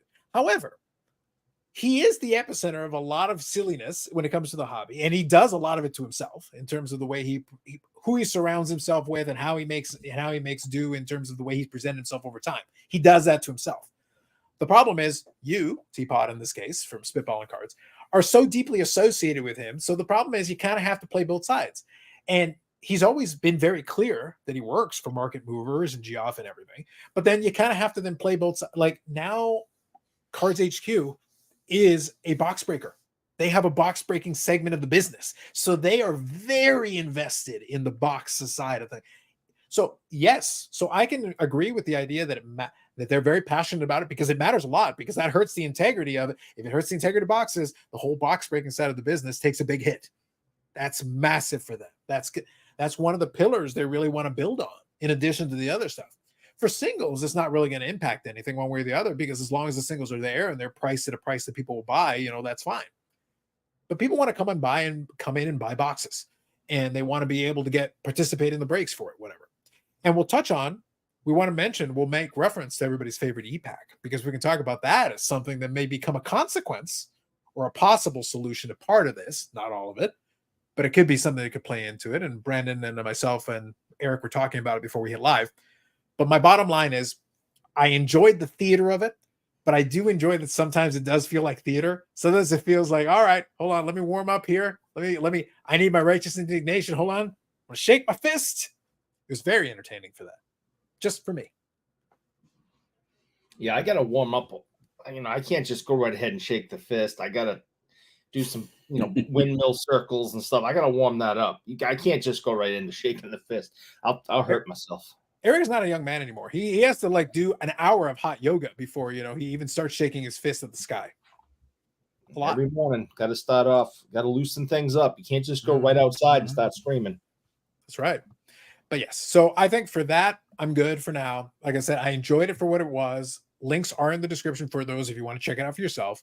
Judge it for yourself. We're just giving you our opinion on it, our interpretation of it. I understood. I think he made some decent points, especially the Spitballin Card guys. They made some decent points. I think some of them are overly dramatic points. Like Scotty spent a lot of time going, "Oh my god, I would never buy a box." And I'm sitting there like, "Have you ever bought a box of that?" It's like somebody who never plays the lottery. Oh man, it's illegitimate. I couldn't buy the lottery. Have you ever bought a ticket in your life? Then what difference does it make? Who cares? I think, like I said earlier, as someone who's never going to buy any of this, I can have an opinion over what I feel is right or wrong. But this is wrong. Very wrong. That's not good at all. No, it's not good for anyone. Not good for anybody. No. Paul, put that genie back in the bottle. Back in the bottle it goes. Did you see that, Brandon? Put that genie back in the bottle. Cold and lonely up there in the north. That's all I know. I was gonna say, my dude, I will buy you the stiffest of drinks. Yeah, I don't know. But I can't. I mean, I'm not gonna buy any. I'm not buying $2,000 boxes ever in my entire life. Never will. Mm-hmm. Right. But I can have an opinion on what is right and wrong in a hobby that I care about. But to lose my mind and go on a half an hour rant screaming and hollering, I can't muster up that much energy because it really doesn't affect me in any way, and it never will. Mm-hmm. But I can still have an opinion and say I think it's wrong. I think it's fraud. I think it's cheating. I think it takes the key component of the hobby away. The quote, whatever purity is left. I mean, the whole point when this stuff all got popular was you'd go to the store, you'd buy a pack, and you had no idea what was in it, and it was like a Christmas present. Mm-hmm. You opening it, you don't know what you're going to get. And now people know what you're going to get. That takes away from the basic principles of this entire thing. The very beginning of it. So yeah, I can have an opinion. I think it's wrong. I think it's fraud. I think a good lawyer with client that can pay them and drag out a lawsuit would probably win in a case if it was proven that someone had scanned these and took a box for themselves instead of giving it to a customer or something. Well, your challenge would be proving it. Like, that's the thing, because you don't know which box is which. If there's a stack of boxes, it's like the old pack thing. We've talked about this when people talk about reassembling boxes of unopened boxes of packs. Yeah. In old card stores, back in ye olden days, ye old card shop, you had 36 packs in the box. Customers buy 25 of the packs, whatever. Maybe 86, we'll use 86 Fleer, with the Jordan and everything. They buy 25 of the packs. They pull a Jordan or two. By the way, on average, that's about right, give or take. But maybe that's all the Jordans from the box, reasonably, that you could expect. Well, you got more in the back. It's 1986, 1987. You sit there, you grab some more packs, loose packs from a loose box, loose packs from a loose box. Yeah. You don't technically know what's in it, but you do know that 2 Jordans were pulled. But you just grab some random packs here. Maybe there's more Jordans in them. You would expect mathematically. But they weren't doing it to scam anybody. They were doing it for shelf space at the time. But I'm talking about what happens. But what I'm referring to is that you get these Frankenstein boxes over time. Yeah. Later down the road, shops close. You're done. Now you got these Frankenstein boxes. So do you disclose that this wasn't a complete set of 36 packs that started life in one box? Or do you just say, hey, this is on 36 unopened packs in a box? The right thing to do is which is technically true. Technically true. It's a Frankenstein box. That's, whatever. You call it whatever. So what did you want to share here, Brendan? I want to make sure I've got it queued up for you. What did you want to share? So this was just the video I did a long time ago. Okay. Do you want to give a little background on that? Oh, look at that. Listen, we got a lack of Gandalf beard there. Are you sure that was you? This was 4 years ago, man. See what 4 years has done to you, man. Jeez. Yeah. Hell, it's been a rough 4 years. No. So I did this live, and this was brought about from the period of time when people were going insane with the whole retail product and everything else. People were selling blasters for $100. You could not go to any retail store and find any product. There was people showing up in parking lots at 3 a.m. and camping and all of this other stuff. And I thought, you know, Upper Deck has this interesting thing of e-Pack, the digital cards. So I put this thought out there of digitizing wax, not in an NFT, scenario or anything like that, but there's so much today that has moved and transitioned into digital products away from physical media, video games, like books. I mean, a lot of books people read digitally now instead of, comics. A lot of people read the comics digitally. So I was thinking, when all this came up, it rekindled my thinking back to this video.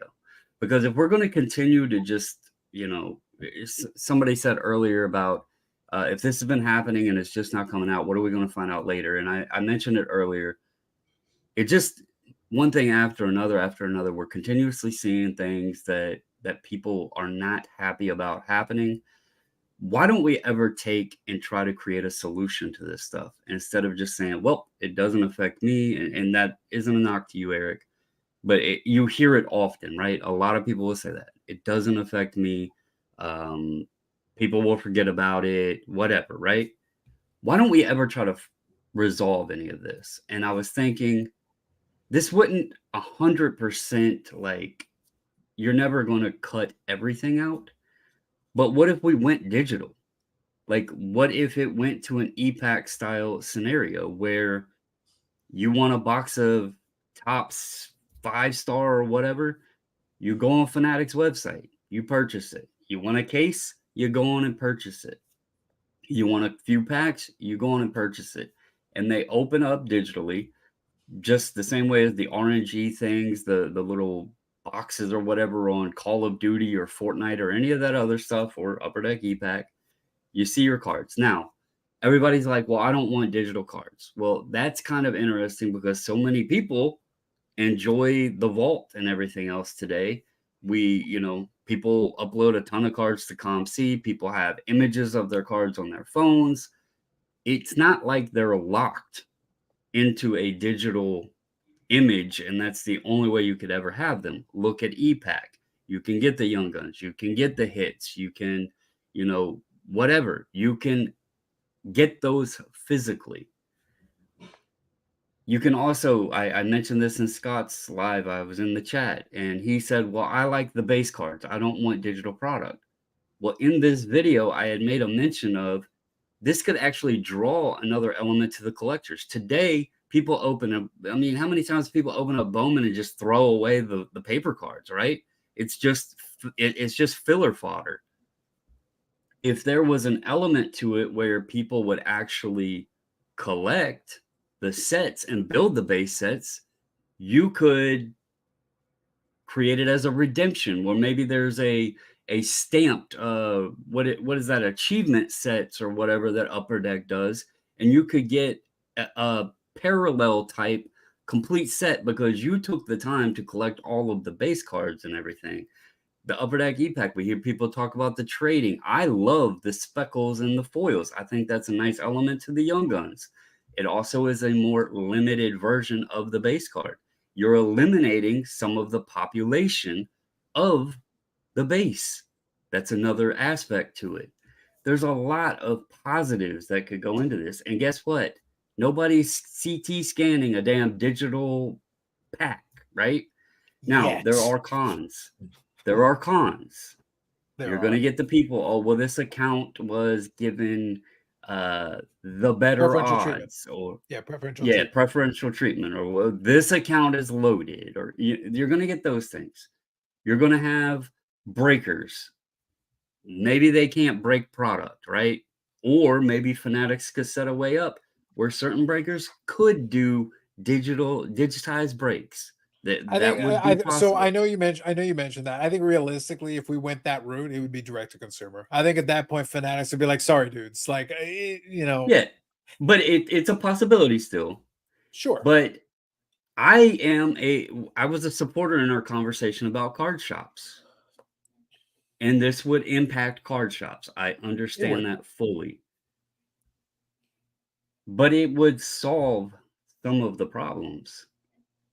If Topps could prove that they aren't loading accounts, that takes away the question of loaded boxes. They're digital now.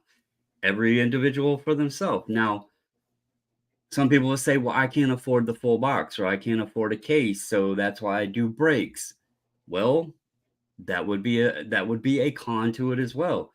But let's take it a step further. We talk about how this hobby has moved so much to gambling. Wouldn't it be much easier? You're sitting at work, you're bored, you just pop on the app and you start buying and opening some packs. You don't have to worry if Joe Below Breaker is, not gonna take care of your cards or send you the card. They're right there on the website. You could go on and trade with people. Like there are negatives potentially to it, but there's a lot of positives that could go with it as well. And if Fanatics wants to look at something to how do we save face, I think this has to be something that they have to try to at least explore. Maybe not full-fledged right out the gate, but put in something like Upper Deck e-Pack and see what it goes to. It also would save on packaging, shipping, like all of that shit, and your distribution elements. It's right there on their site. Right. So now, I know it was. Oh, go ahead. All I was going to say is one thing I'll add, because it is something that is part of e-Pack right now, and I'll read some of the other comments here in a second. One of the other things that e-Pack has, and we were kind of talking about it before we went live, was that you can hide when you pull something. But initially, when you first pull it, it becomes available in the general population. What that means, though, is that at least for a little while, now you could remove the option to hide it if you want. That's a way you could get around this. But if somebody was pulling a disproportionate amount of really good hits, it would show up on the marketplace. Because if you're seeing all these big hits, you click on them and it's always Sanderson, or you can be sitting there going like, interesting. How many Reggie Lemons did he get? Yes. All of them. See? So then you know the fix is in. Then you know that big e-Pack directed everything in one direction. I'll touch on one thing real quick here.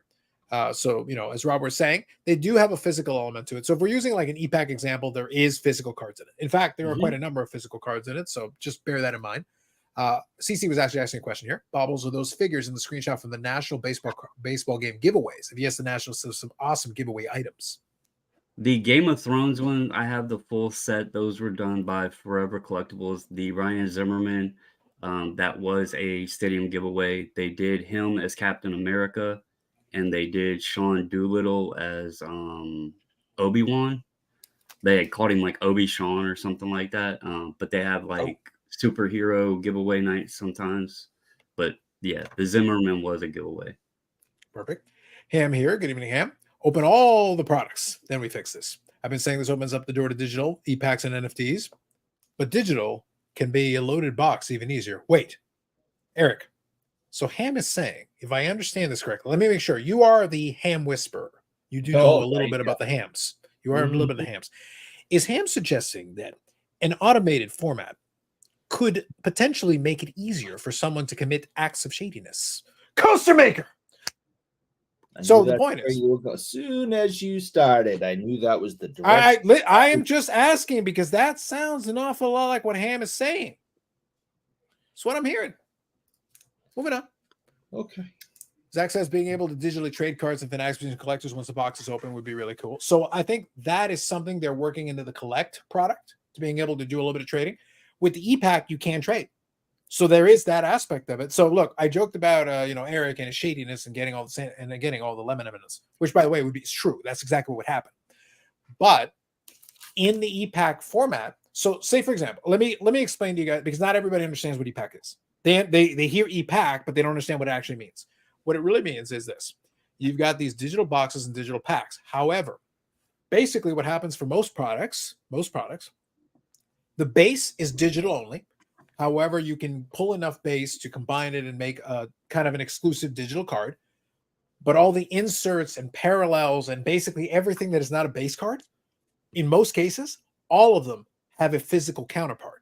The reason why there's oftentimes a delay in getting e-pack is because what happens is Upper Deck actually ships all the physical cards to COMC. COMC is their fulfillment center for the physical item. So that's the thing that happens with that, is that so when if you want to collect, you say to yourself, hey, there's this insert or this parallel from my favorite player. I get it on e-pack. Even if you buy it from somebody and they transfer it to you in e-pack, or you pull it directly in a pack yourself, you send it over to COMC. In reality, it's already a COMC, but you're transferring it to COMC. I'm putting it in quotation marks. And then what happens from there, you can have it shipped yourself. Physically, there. You can have physical item. You will get the physical card. You can have that. You can also have achievements and these other things. I won't go too far into the weeds, but just understand most of those are physical cards as well. That's another option you have for you.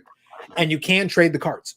So it means, say you pull some inserts and Eric has some, or maybe Brandon has something, and I say, hey, I'll trade you these two for one of those because that's my favorite character or that's my favorite player. I'll trade you 2 inserts from the same set of 2 maybe players that you might be interested in. Would you take these 2 for that one? You go, yeah, no problem. Great. Here you go. Boom. Or you can trade these 5 inserts for this autograph card that you want. Great. Well, what happens is once you got it in your system, go send it and go fulfillment, and you get a physical autograph. The autograph is a real autograph. You get a real card in the mail that is exactly as it came out of the pack because they made it free pack, but it's real. I don't want to jump too far, but back to Ham's thing, and then he mentioned something down at the bottom again about digital NFT. What I'm saying isn't that the cards will never be physical. They're not staying digitized. The product is digitized. I mean, this is an e-pack card. And yes, I am pumping the Jason Robertson, but this is the foil Young Gun. This is gotten by, is it 7 of the regular Young Guns, I think? Something like that. You have to have several of the base Young Guns to then turn it into this. And then if you get so many of these, you can turn it into the speckle.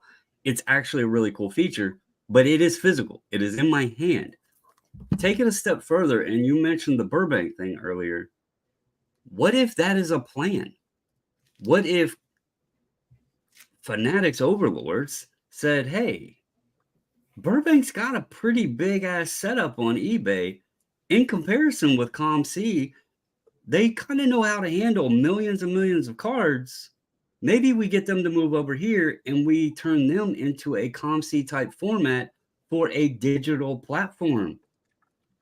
I mean, they seem to be very good at organization of cards. So it's just a thought there. Again, there are cons to it. It's not a 100%.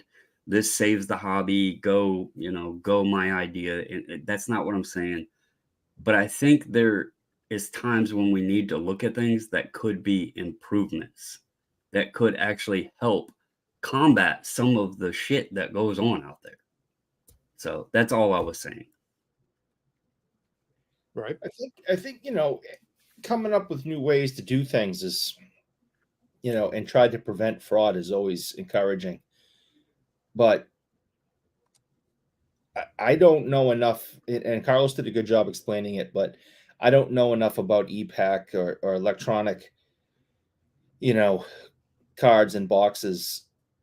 I don't do that kind of thing. So I immediately hesitant to think about it, but it just seems like it's something that could be programmed to, Carlos made a joke earlier. Yes. Allegedly. But it seems like, the whole shirt. I'm just here for the cards. Dang, and a national shirt no less. It just seems like the card companies or the distributors or whatever, they can manipulate that too. Yeah. Look. The point is make sure you hear this. And all of a sudden, some people who might be sitting out in their backyard, on the computer, opening up e-packs, all of a sudden start getting big hits. People might be like, hey, maybe I should sit out in my backyard and open up e-pack too. I think Eric was hanging on a backyard. It's very strange. But the point is that I think when it comes to a lot of that is that I think that's one of those ones where Upper Deck should probably done a better job advertising. It's not really that complicated once you understand the basic underlying premise of it. So Ham is here asking a question. I'm actually going to confirm it, but I'm pretty sure, I'm like 95% sure that they basically do the print run and there's a certain amount of the print run that is held specifically for EPAC. That's my recollection, but I'm going to confirm. I'll actually ask somebody that I know at Upper Deck, but I'm 95% sure that there's no point in opening product. They would rather say like, look, here's the print run of all the stuff because EPAC doesn't have the base cards. So if you did it that way, you'd literally just have to throw the base cards in the trash. Like that's well, if that was the theory, I mean, why would Billy have confirmed that they weren't putting the 101 Bedard into EPAC? That's what I mean. So like they physically it. that's what I'm saying. Like the reason why I'm saying 95% sure is because I want to double check before I say 100%. But the reality is they know that they went out of the way to make sure that card was supposed to go into physical boxes in that instance. In other instances, they let it go, whatever it's going to be. But the thing is, there's no reason to hold specific cases and then open the case because again, EPAC, the physical cards, the base cards are digital only, aka there's no reason to keep any of the base card because you're not going to be giving them to anybody. You'd be throwing them in the trash.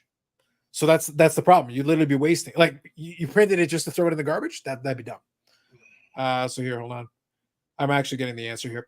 Build to a specific hobby and EPAC volume. Know the splits ahead of time. That way they can build an appropriate number of achievements. All the cards that's sent to the vendor during physical hobby pack out. Then it's a period of time to scan all the cards. So the cards themselves for EPAC never make it into a pack. They're designed specifically to go at a certain ratio, at a certain volume into that product. It's like its own product. EPAC is the same product, but it's almost its own deal because the part of the print run is allocated for EPAC purposes. So they do. So do you know how they get the physical cards? They open products? No, they don't. That is incorrect. Because again, it would also be wasteful. It would literally be just a wasteful. Also, you'd be throwing out all the wrappers and everything. It's like, that's literally just some environmentalists right there would be like screaming bloody murder. Like, why bother? You save the material and just put the cards where you want them in a box somewhere. And then send them over to ComC because that's where they're going anyway for fulfillment. So just send them where they need to go. I just found out we're talking about digital cards. We've had some people getting screwed on redemptions and Fanatics made themselves out to be anti-redemptions. Redemptions suck, but are e-cards going to ship fast? So what happens with those ones? The problem is ComC has its own delays and issues with shipping, but the actual EPAC cards, by the time you have the chance to purchase them, they're already physically in ComC's warehouse. The EPAC doesn't get activated until they're physically ready at ComC. So basically, I could pull something in an EPAC and say, I don't have to send it to ComC. I can say, ship it to my house. Click. And have them start the process of shipping it directly to me at that time. So that's the distinction between the two things you're talking about. So that's the reason why I wanted to make a distinction there. I know it's complex. It's silly, but I get it. Peak NFT bubble is clear ahead of time. That lame cranberry skateboard fleetboard Mac guy was trying to sell his video for 500,000. Only 500,000. Oh man, Bubbles. That. Did you only have those 7 cards, or is it backdoor IT guy? Listen, Bobbles knows all the backdoor IT guys. That was a good question by Dave, and I want to confirm I actually purchased the cards off of eBay early on in Robertson's career before anybody got hyped on him, and I got them cheap. Because if I had a backdoor IT guy, I would have the freaking speckle. Ooh, and that's true. Yes. So I find your lack of speckle disturbing. Yes, it is disturbing. Money has turned this simple hobby into a complicated mess. I get you, Stu. I get it. Speaking of high tech, can there be a Tops Now card of the Aussie breakdancing Olympic athlete? Yes. God damn it, yes. Yeah, we need a ray gun card, everybody. Don't lie, Eric. You want a ray gun card. I want a ray gun card so bad. You got it. Need it. Yep. Ham says, I was told this at a show by a gentleman who worked for Upper Deck, but was paid by a third-party company to build EPAC out of a product that was released, so that's why it's always delayed. Yes.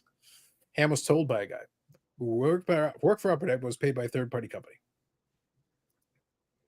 Yes. Is this like Eric and Peter Forsberg? Is it the Peter Forsberg guy? It's totally the Peter Forsberg guy, isn't it? That guy gets around, man. That guy gets around. That really was Peter Forsberg. Look, whatever you say, man. I'm just saying.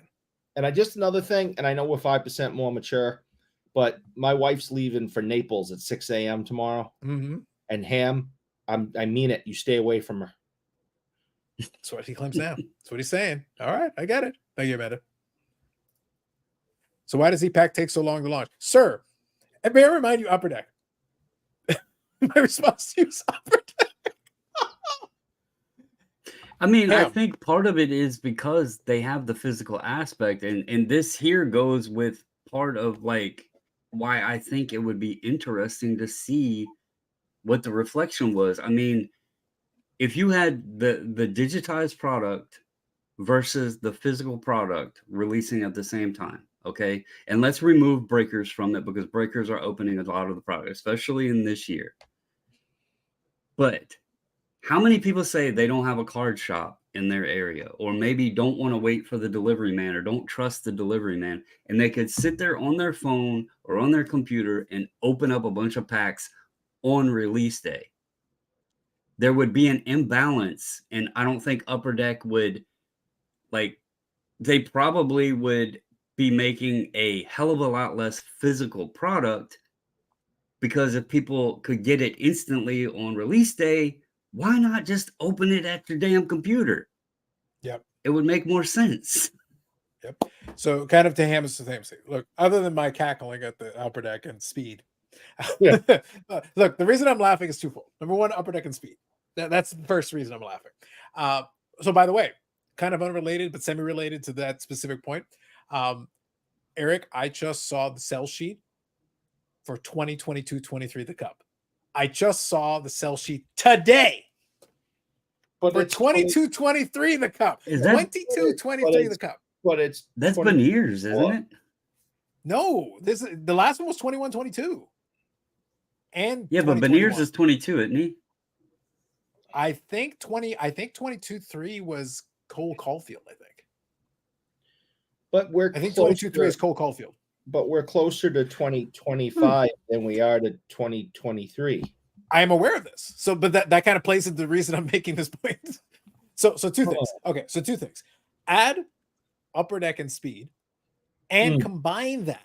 Let me do. Sorry, Eric, I got to do a little bit of maths. No. Yes, I'm doing the maths. We're doing it. I'm combining Upper Deck speed. We're putting that in brackets. Upper Deck speed, and I'm combining that with ComC processing. I'm combining these two things together into a megazord of I will be looking like Bobbles before anything happens. I'm just saying. Just throwing it out there. So it's not a good anyway. So the point is that when ComC gets it, all the cards they get are actually so Beniers is 22-3. So which one's Caulfield then? He must be 2021. Okay, I want to double check that because I thought Caulfield was 22-3. But fair enough. Okay. Caulfield so all I was 21. All I was going to say was that ComC has to then scan all the cards that Upper Deck sends them. Have any of you guys submitted cards to ComC before? No. I have. Yes. I'm not surprised. To answer Ham's question, I'm not surprised. Why does EPAC take so long to launch? Yes. Very yes. Moving on. I gave you the maths. Heard the backdoor IT guy sold one 15K to Bobbles. Shh. 15K yen, maybe. Ooh. Robert says, new card. Ray gun, battling, breakdancing, lemon. Oh my God. Let's go, Leaf. Eric, you will buy all the cards. Hey, wait a second. Show that leprechaun again. Yeah, it does kind of look like her, doesn't it? They got the same color outfit on, Eric. Yeah, I think that might be her, actually. Just ask the leprechaun if he wants some Fosters. Ham says she texted him already. Hey, do what you got to do, buddy. And Ham. All right, so here, Ham, my issue is I don't know what's held for EPAC, so I may have no reason to choose EPAC is looking for other cards. Who knows these company keep secrets for a reason? Well, Ham, if you go with the conspiracy theory, all the good cards are in EPAC. So the reason to go with EPACs because the good card. You need EPAC for the actual hits to show up.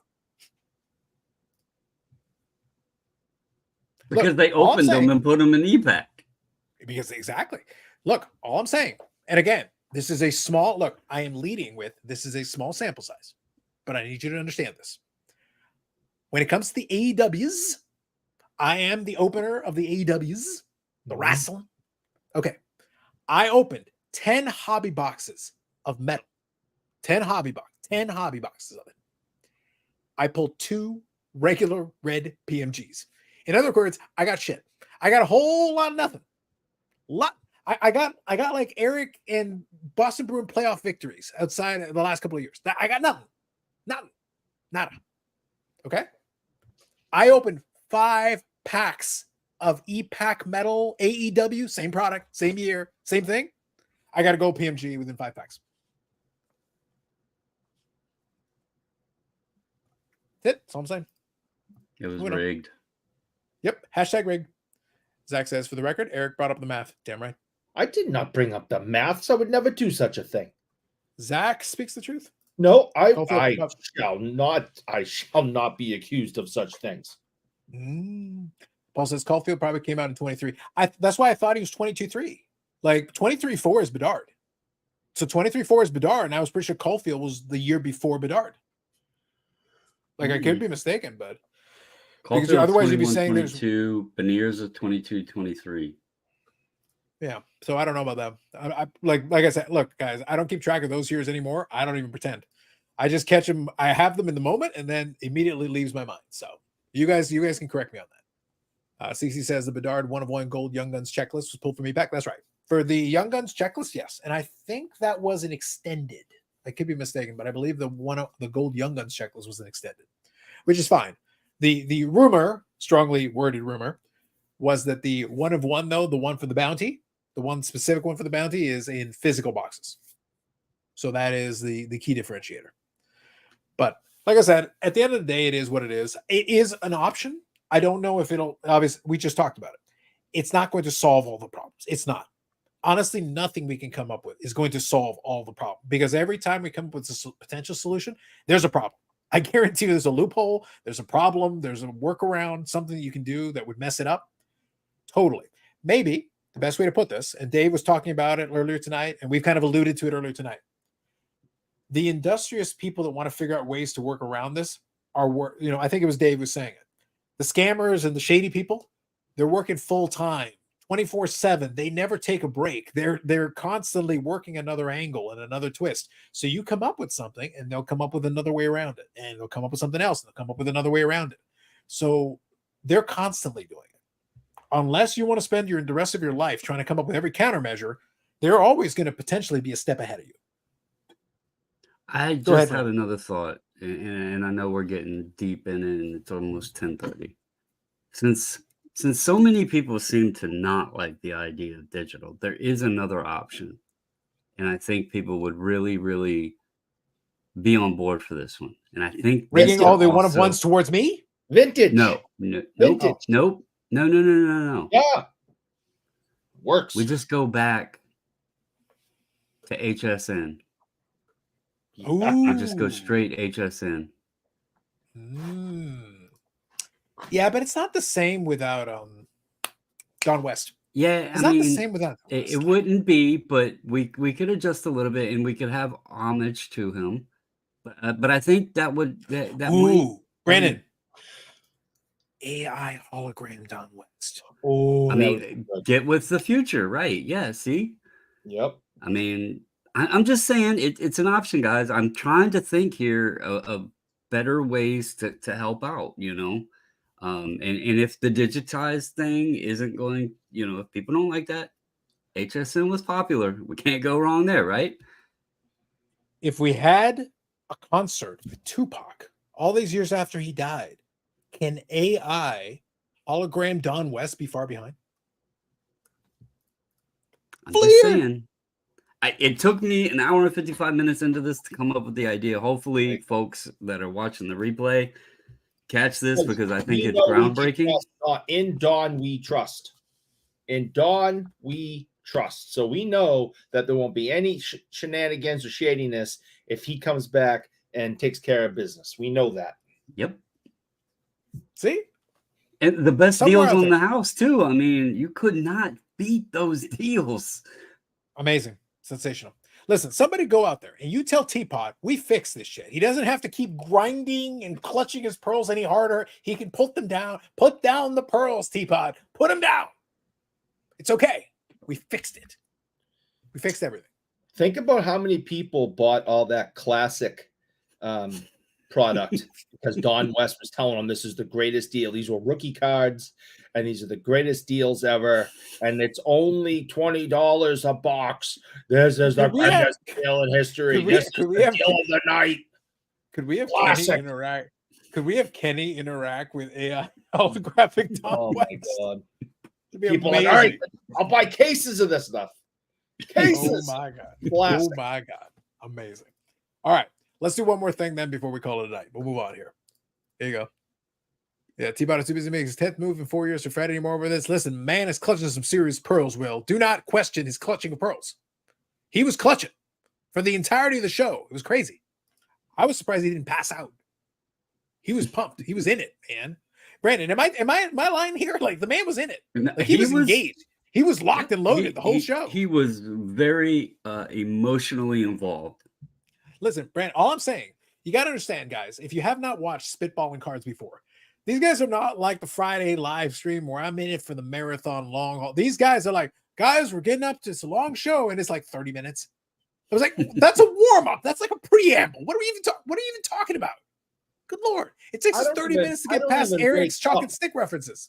I don't even wake up until 30 minutes of doing this. Good Lord. God damn. That's right. Hit the like. No. All right.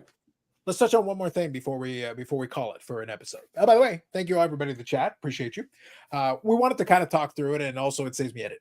So these are critical, important things. And I also want to thank AMG and AMGcollectibles.ca. Thank you for supporting the podcast and the channel. Check out the channel tomorrow. There will be an episode that will drop normal, as we usually do. In this case, we did the live for two reasons. Number one, I figured it'd be fun to do it live. And also at the same time, I figured this topic would be better with a little bit of interactivity from the chat, and it has played out. So I think it works out great. So I think perfect. 30 minutes on this on Friday nights helps my insomnia. Hey, don't be talking about spitballing cards like that, man. I'm glad I can help. No, Will's talking about spitballing cards. Will's talking about Have you seen the Friday? Eric, have you seen Will's there on the Fridays? He's talking about spitballing cards. I don't know why he's talking about Teapot. Oh, okay. I'm just surprised it takes 30 minutes to listen to fall asleep.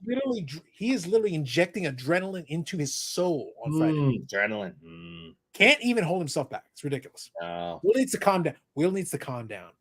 Calm down, Will. Calm. Man of peace. Anyway, all right. Last thing I want to touch on here, because I was having some fun with it, and I'll see if I can include a link to it. What happened with the most recent? Obviously, this occupied the majority of the conversation with the whole CT scan thing. But I watched the latest Mike's Retro Trading Cards, if you guys are familiar with it. I think it's an affiliate of the Sports Card Dad Network, allegedly. I'm kidding. Allegedly. Anyway, the point is that when I was watching it, they were actually chatting on Neo, making a post talking about one of his most recent videos. And specifically, the video was where he was showcasing some cards from his collection. Great. Sounds good. And he was showcasing some of the wrestling. Neo was picking up some of the wrestling as well. Yes, I saw that. I noticed it. I was very impressed. But the point is that in the course of that, the post was basically talking about something we've talked about in the past, that collector-oriented content will draw less eyeballs. Well, so let's start off with this. Normally, we begin with debate, but let us not. It does. It draws less eyeballs.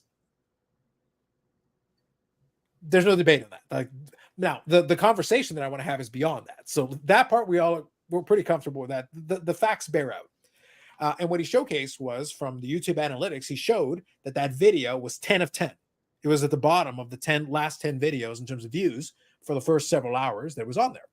Now, I think by posting that, though, he did help boost the video a little bit, because I think some people went in out of curiosity to go and take a look. So I think it helped move the number up a little bit. So it's a little self-serving, the post as well, but fair enough. To each their own. I'm not going to knock that. You want to promote the post anyway. So, and promote the video. But the collector-driven oriented content does get less than when there's drama. It does get less than when there's a controversial topic and people want to talk about it. Like I said, that Spitballin Cards episode, for all the pearl clutching and the fun that I was having poking fun at it, look, all you need to know is this, and this is a fact. As we record this video, okay? The exclusive, the Sports Card Madness video, which again is linked in the description if you want to see the original, that has about 1,900 views in about a day. So this was released on Sunday. 1,900 views in a day. The Spitballin Cards episode, where they were pearl clutching about it, has over 4,000 views in 8 hours. It has more views than the original video they're reacting to. Drama sells, especially when you got a tombstone on the thumbnail. Wax is dead. Literally, it says opening wax is dead, all capitals. The hobby will never be the same. Never. I asked about us, talking about this topic tonight, and I told you I would actually go on and catch some of the content, because sometimes I go into topics blindly, and I actually wanted to hear some of the things. And like I said, I watched the whole Spitballin episode. The other one, it was just like, why? Like, I basically heard the synopsis and everything of the episode with what they were talking about, and the meat and potatoes of the whole thing was missing. So like, why sit there and watch the whole thing? Like, what was I going to learn? So yeah, I mean, that was a personal example of it. I had no interest in it, so yeah. But it was just funny to me that the episode where they were talking about the thing that disappointed them, and then hand wringing about the implications of it, and we just talked about it tonight. We talked about it. We said I can make light of it because of the angle that I take on it, but at the same time, it is something that Fanatics is going to have to do something about, because again, you want to keep a certain amount of confidence in the market. Well, the only way you're going to be able to do that is by doing something about it. You have to let people believe they have a shot. That's the only way this is going to work. If it doesn't, then guess what happens? Then the game ends, and that's part of the entire business model they're working on. Breaking is a big piece of the business model. People buying boxes is a huge piece of the business model. There is direct-to-consumer stuff, of course. Like for the Olympics, they've got that thing with LeBron, Curry, and Durant. They've got that card that they're going to sell a ton of, because people want a chance at pulling a one-of-one autograph of the three guys. That's a big card, but that's direct-to-consumer. That's Fanatics making the money directly to you from Topps Now. That's cash money in their pocket. No CT scanners required. You just print money. But not everything can be that. You have to have some of the regular products as well. You have to sell Topps Flagship. You have to sell things like Dynasty. Dynasty is a good moneymaker. All these things are good moneymakers. But as long as you can keep selling the product, and people have to believe, whether it's true or not, and this is important, Eric, whether it's true or not, they have to believe they have a fair shake, or at least have a chance. Absolutely. As long as they believe that they have a chance, they will keep playing. They will keep spinning the wheel. The moment you take that away from them, that's when it ends. But they have to believe, even if the odds are stacked against them, even if the house has all the advantages, they have to think they have a shot. If you go to the casinos and because it's been proven to you that all the games are rigged, are you going to go there and play a game of chance? No. So this is just, it's the same thing. People are going to be more weary of spending on those big budget items, because they're going to have concerns that someone has already scanned them and have passed over this box because there's nothing in it, and have taken the good stuff. Yep. So Ham was saying Geoff put in a 100K bounty for the triple auto of the VIP championship of Cards League 2. Why not? It's good promotion. Go for it. If Jeff's put 100,000 out, Geoff, that Shine will probably pay even more. That is the first. I think that's the first triple auto of those three guys. Like it's the first time LeBron and Curry. I think there might be a LeBron and Durant, but it's the first time, if I remember right, it's the first time Curry and LeBron are on the same card. Yeah. Regardless, though, it's a massive card. Team USA thematically, it makes total sense. Like they didn't just throw them together. It makes sense.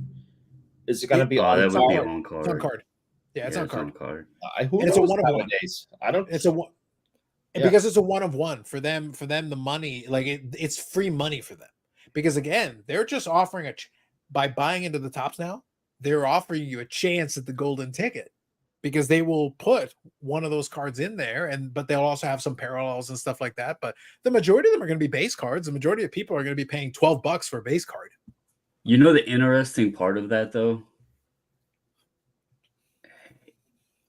And I don't want to get too technical here, and I don't know all of the lottery rules and all of that stuff, but being that there is no odds because it's a print to order situation and you're, like you called it, the golden ticket, isn't that a little odd? Because you don't know what your odds are.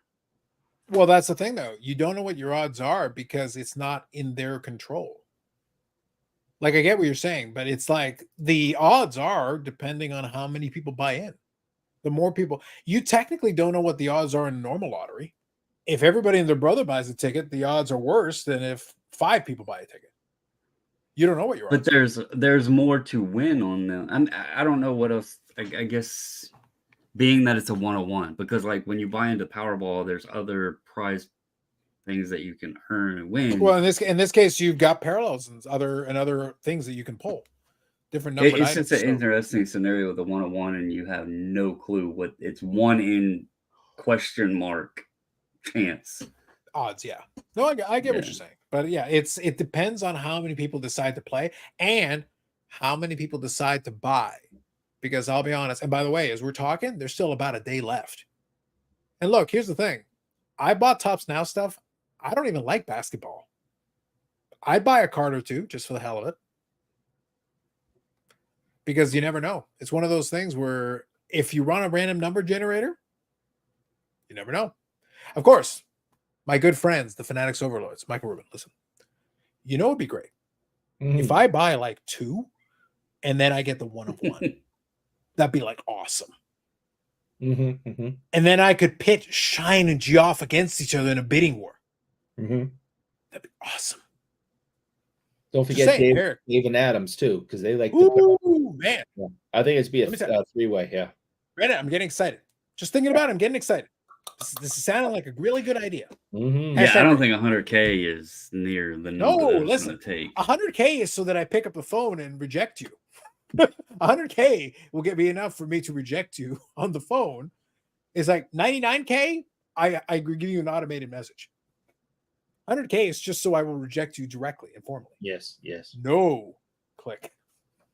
Then you got to go higher. Yeah, exactly. Go higher. Yeah, but he did say you also get a VIP, very important person trip to Cards HQ. Okay, wait, real quick. Before I go back to the collector content, can I make fun of the VIP thing for Cards HQ? What the fuck is a VIP trip to Cards HQ? It's Cards HQ. You get to fly to Atlanta. It's like, my man, we will roll out the red carpet, and for like an hour, no one else will be in this fucking store. Oh my God. What? We'll let you pick out the boxes that have turned colors. Yeah. Listen, you know what you get tonight. You know what you get? You get to go to Cards HQ. You get to meet Geoff, shake his hand, be in the podcast chair, and be part of the podcast. And Teapot will explain to you why CT scanners are going to ruin the hobby for an hour and a half. That's what the VIP treatment is. This is the worst. They bring you out back and show you where they keep the mop in the back closet or something. You know? Ooh, man. Ooh. I like it. I bought 2 cards. Here you go.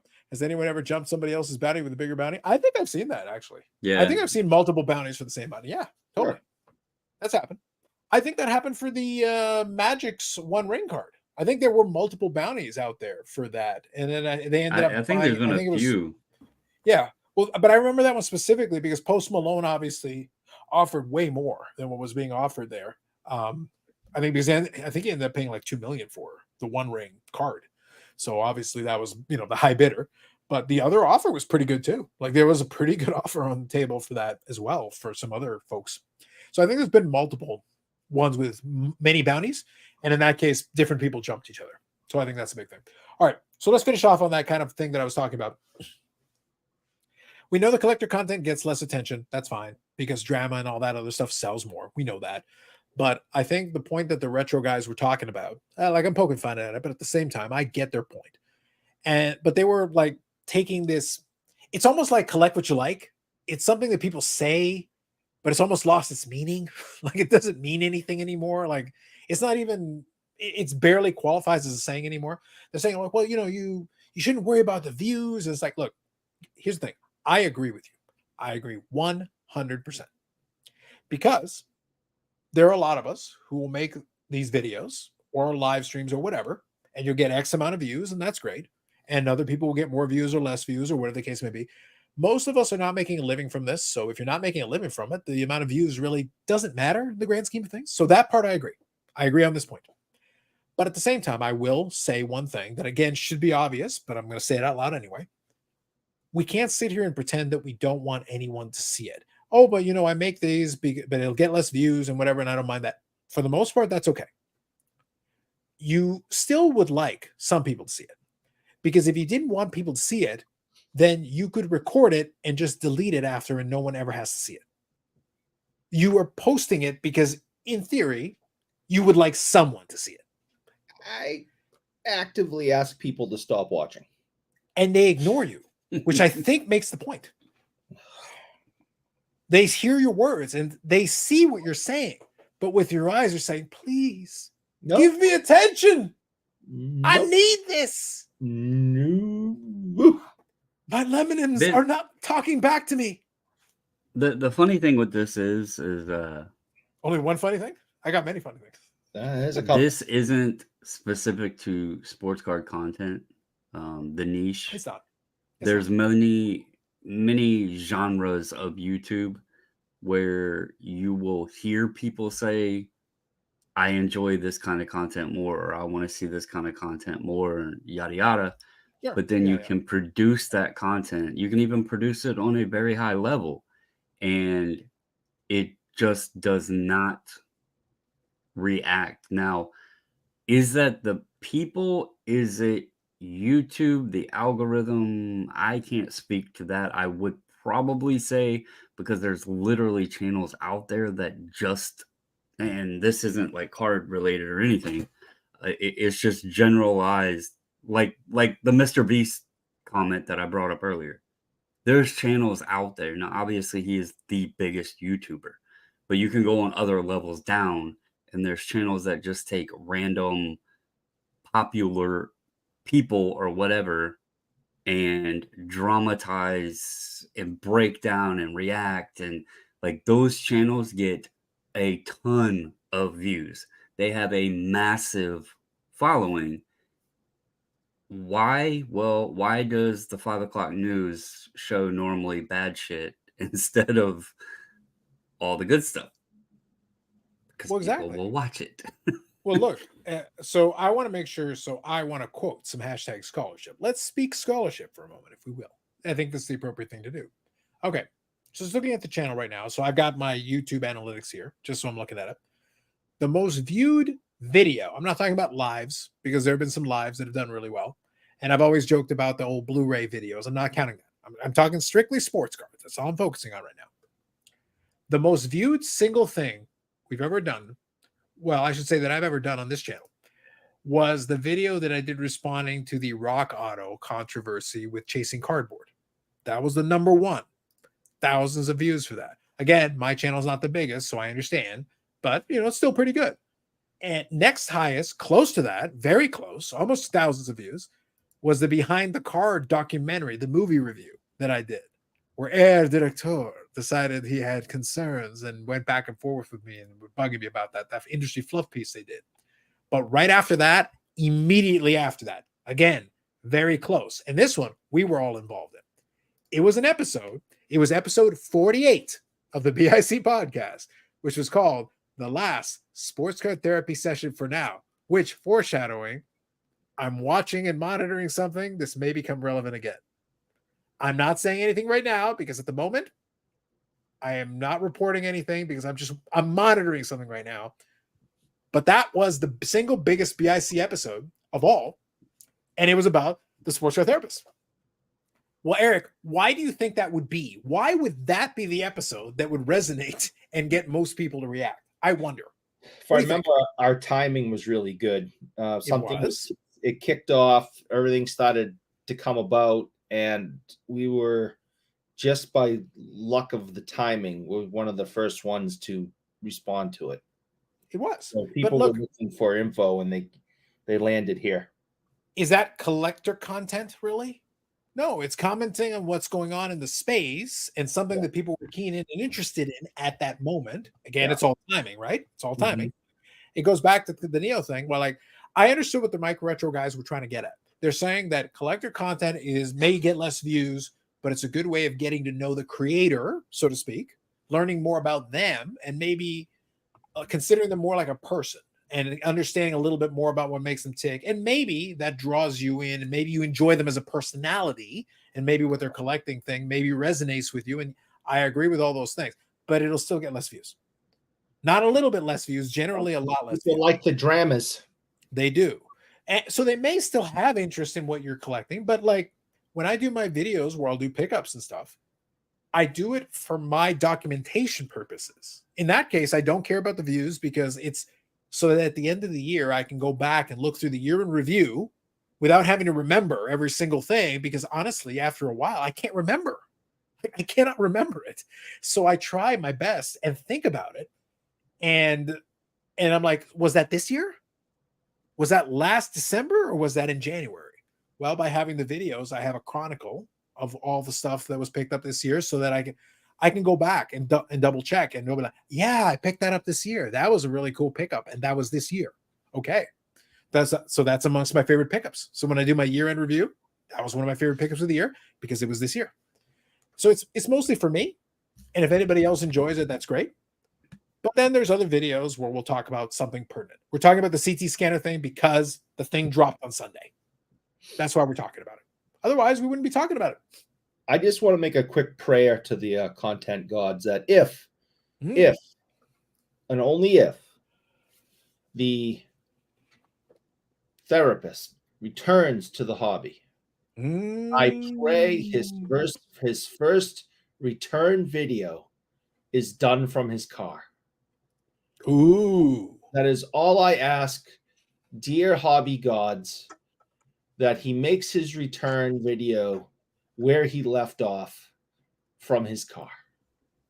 Thank you for listening, and praise the Gretzky rookie. And the content gods. Just saying, think about it. So anything you want to add there, Brandon, though? You kind of experienced this as well. You do know this. It's the same thing. Like, my only point that I was making was that the only reason why people have been so keen on that, and again, it's not meant to be judging anybody else's content, what they choose to do or not do or whatever. It's all fine. It's all good. The point is that there are a lot of us, even those of us who are never going to make a lot of money from doing this, because most of us aren't. This is a niche on a niche on a niche. It's very small.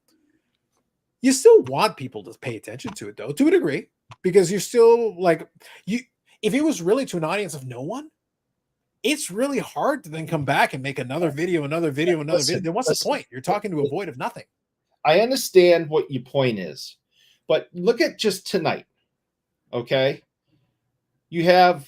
So here we are doing this show, and we want to do it so we can get some attention and all that. Okay. We want people to watch. It started off with Name making fun of me and giving me a hard time. It then proceeded to Paul talking about me wearing Lululemon clothes. Okay. And then that's a very to be fair, that was deeply disturbing. Yes. And then third, because of this stupid show we do all the time, my wife's flying off to Florida to have an affair with him. I think that's more a reflection on you than anything else. Well, I just, this doing this stuff is stupid, and I don't want to do it anymore. It's ruining my life. Some of my lowest videos on my channel are box openings and me sharing things in my collection. By far, like, some of them don't even have 50 views. And this wasn't considered just sharing things from your collection from a sister's room in Idaho. It's a very niche demo, but it might be very passionate. I have not. But on the flip side, I'll just go over the top 5. My highest viewed was a weirdly enough, this was before I even started reselling. But it was a eBay update, and I did a video talking about that. Second one was clearly drama, and it was kind of a little me making fun of the decline in the Luca Logo Man sale when it like went back down in price a little bit, and I did this big very abort, much the not hobby is over or whatever. My third one is the one I just uploaded a couple weeks ago about an eBay update. Crazy enough. Number 4, my first ever SGC bulk reveal. That one is important because it was the timing. The pandemic thing hit. I was one of a handful of people at the time that was even using SGC and sharing. And that video kind of built my channel, really. And then number 5 also is a video right after that. I had shared some of the SGC cards I got graded and how much I had sold them for, just kind of giving people that information on like what SGC was selling. And that was, I can actually tell you, that was April 6th of 2020. So way before SGC was where they are today. And practically the beginning of YouTube. Over 2,400 views. So, man, that's back in ye old YouTube days, back in practically the beginning of hobby YouTube per people on this platform and other platforms. That was back when people like didn't know who SGC even was. There are so many jokes, but yes, I agree. I agree with your statement. I agree with your words. With your words, yes. So I'll say this: good through. Here we go. Cards HQ walkthrough is my highest viewed sports card video. I have no doubt about that, Ham. I have no doubt about. But the point is, if you get the right topic in the right moment, that's all the things. That's why people who go do the national videos, those do very well. Why? People are interested. Even to a lesser degree, when I do videos of the expo, those have an uptick in views comparatively to other videos that are maybe similar, but there is some interest level around the time of said show. Funny enough, how that works. It's the same thing. It's the same concept. So the point is, we do these things not because we necessarily are expecting to get famous or rich or whatever, because Lord knows we're not. It's not a money-making proposition. Goodness, no. However, there is a certain satisfaction in having at least some people check it out and interact with it and respond. And you're not talking completely into a void. That's good. That's something, at least. Here's a great way to put it. Go ahead.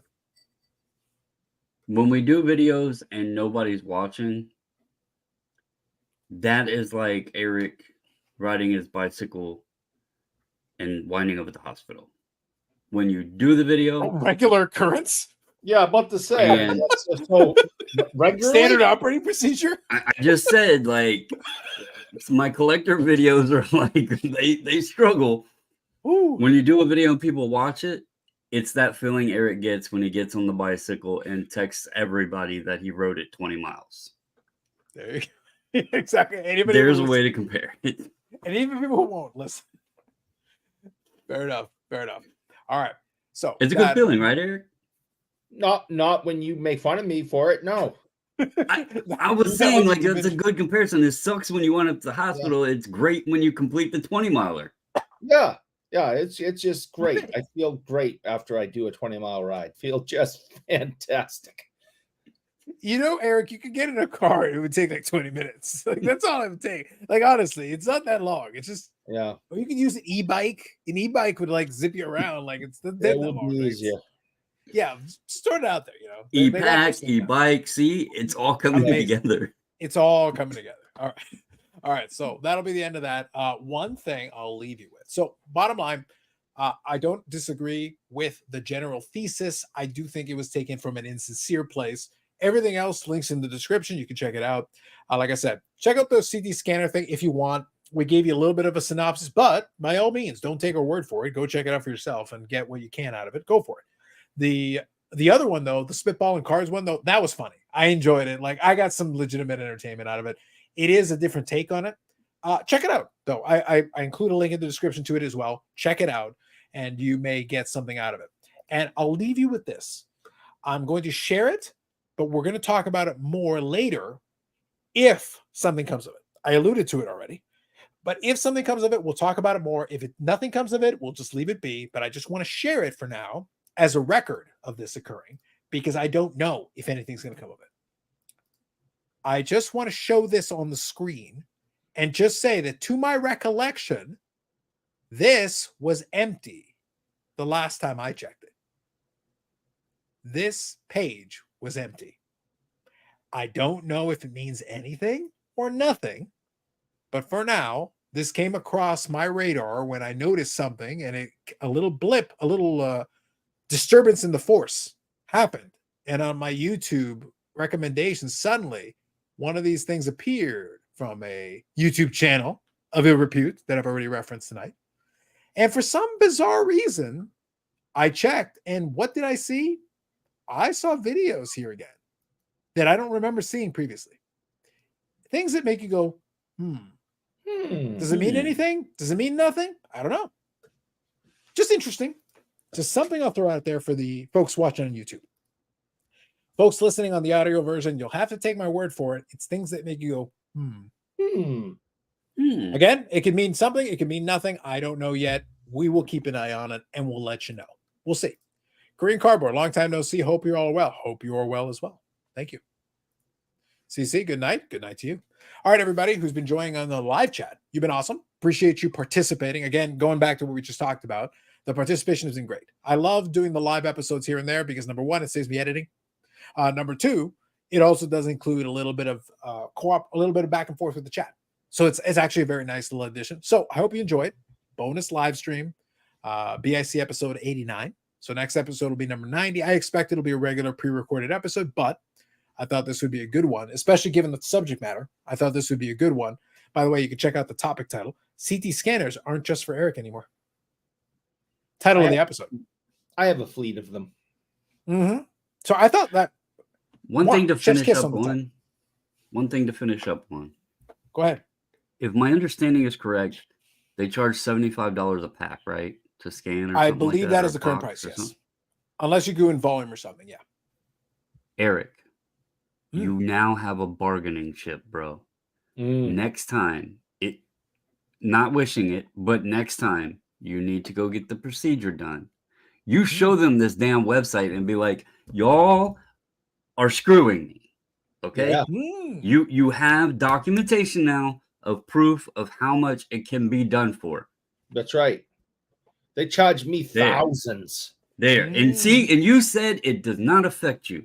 I just proved it affects you. Yeah. Why is a pack of cards $75, but a brain, for example, after a concussion is like $5,000? I don't understand it.